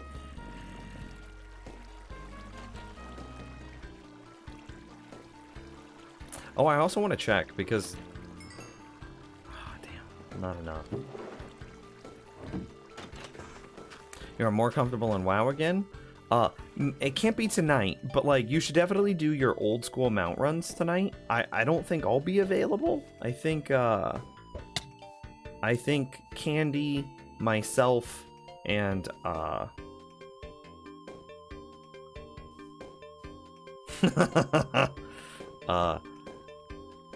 Betty Ray's are going out for dinner for my birthday tonight. Oh yeah, wow, it's 5:30. She's supposed to be here at 6. I might need to go soon.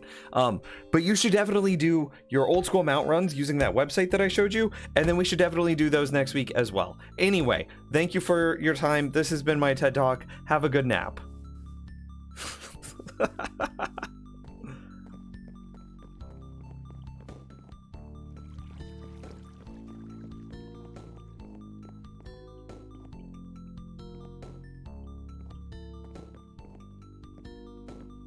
I don't know if there's anything else that I could do in order to further improve the lag and / or latency of this world.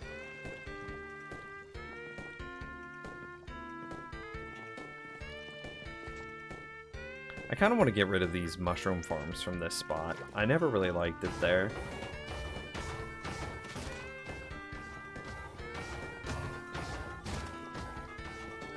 Okay, so you enjoy your night.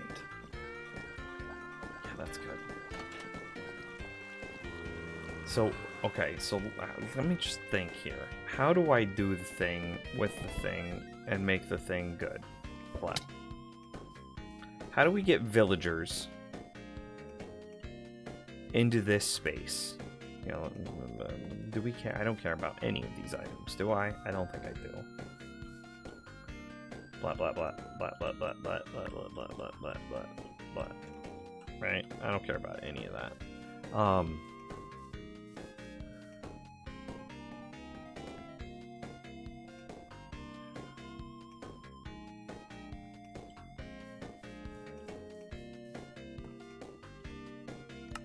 I need to have more particles as well. I need to just turn it on to all and leave it on all. Thinking. So, what do we want from a villager workstation? Oh, I got a text. Oh, she's on her way. Oh no. Well, that means that I've got to end the stream actually, because that is literally who I was just talking to Sega about for dinner plans tonight. Okay, so that means birthday stream has to end. Because I need to go shower and prepare for proper dinner. For my birthday dinner, I need to go shower. What version you playing? And do you know if any of your existing farms might break in a 1.19 world? I know it can be tricky to answer since it's not out yet. To my knowledge, none of the farms break in 1.19. I am currently in 1.18.2. I am very scared. I do not play snapshots because of the number of times that snapshots just straight up have corrupted worlds.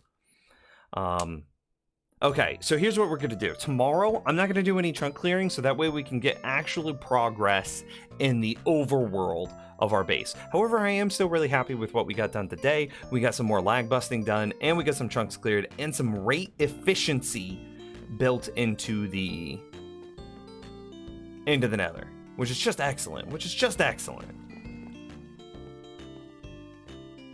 But yeah. Friend is coming over for dinner tonight, for my birthday dinner, which should be great. And I am very excited. And it's good. I'm probably gonna go get, like, white trash Mexican. I know that we talked about this. Oh, Nico with the prime sub at the end of the stream. I'm probably gonna go get white trash Mexican. And I'm probably gonna get really, really, really margarita drunk. We're gonna get so marg drunk, and I'm gonna make such a fool of myself that I'm never gonna be allowed back in this Mexican place. That's kind of my goal tonight. That's hyperbole, but also kind of a little. Thanks for watching, guys. Thanks for hanging out with me. We'll be back. This is like a birthday week, and it's gonna be great. It's gonna be great. Also, we're gonna get really drunk on Friday and play, Vampire Survivor. We're going to get so drunk and play Vampire Survivor, and it's gonna be just excellent. And who knows? Maybe that'll be more tequila, because your boy's been really feeling tequila lately. Anyway, I'm off. Thank you guys for watching. Thank you for hanging out with me today. Oh, hey, I got some shout outs to give. Nico, Gareth, Turnip, Rassel, Clawley, an anonymous person, Christopher, James, Irkanazan, and Salmon. Thank you guys for the love and support today on my birthday stream. I appreciate it very much. I'll be back same time, same place tomorrow, and we should be able to have a much nicer, longer stream too. And I'm gonna skip chunk clearing probably, so that way we can focus more on progress in the overworld. Anyway, again, thank you for watching. Thanks for hanging out. I'm off. I'm gonna go get my birthday dinner, and it's gonna be great. You guys have a good night.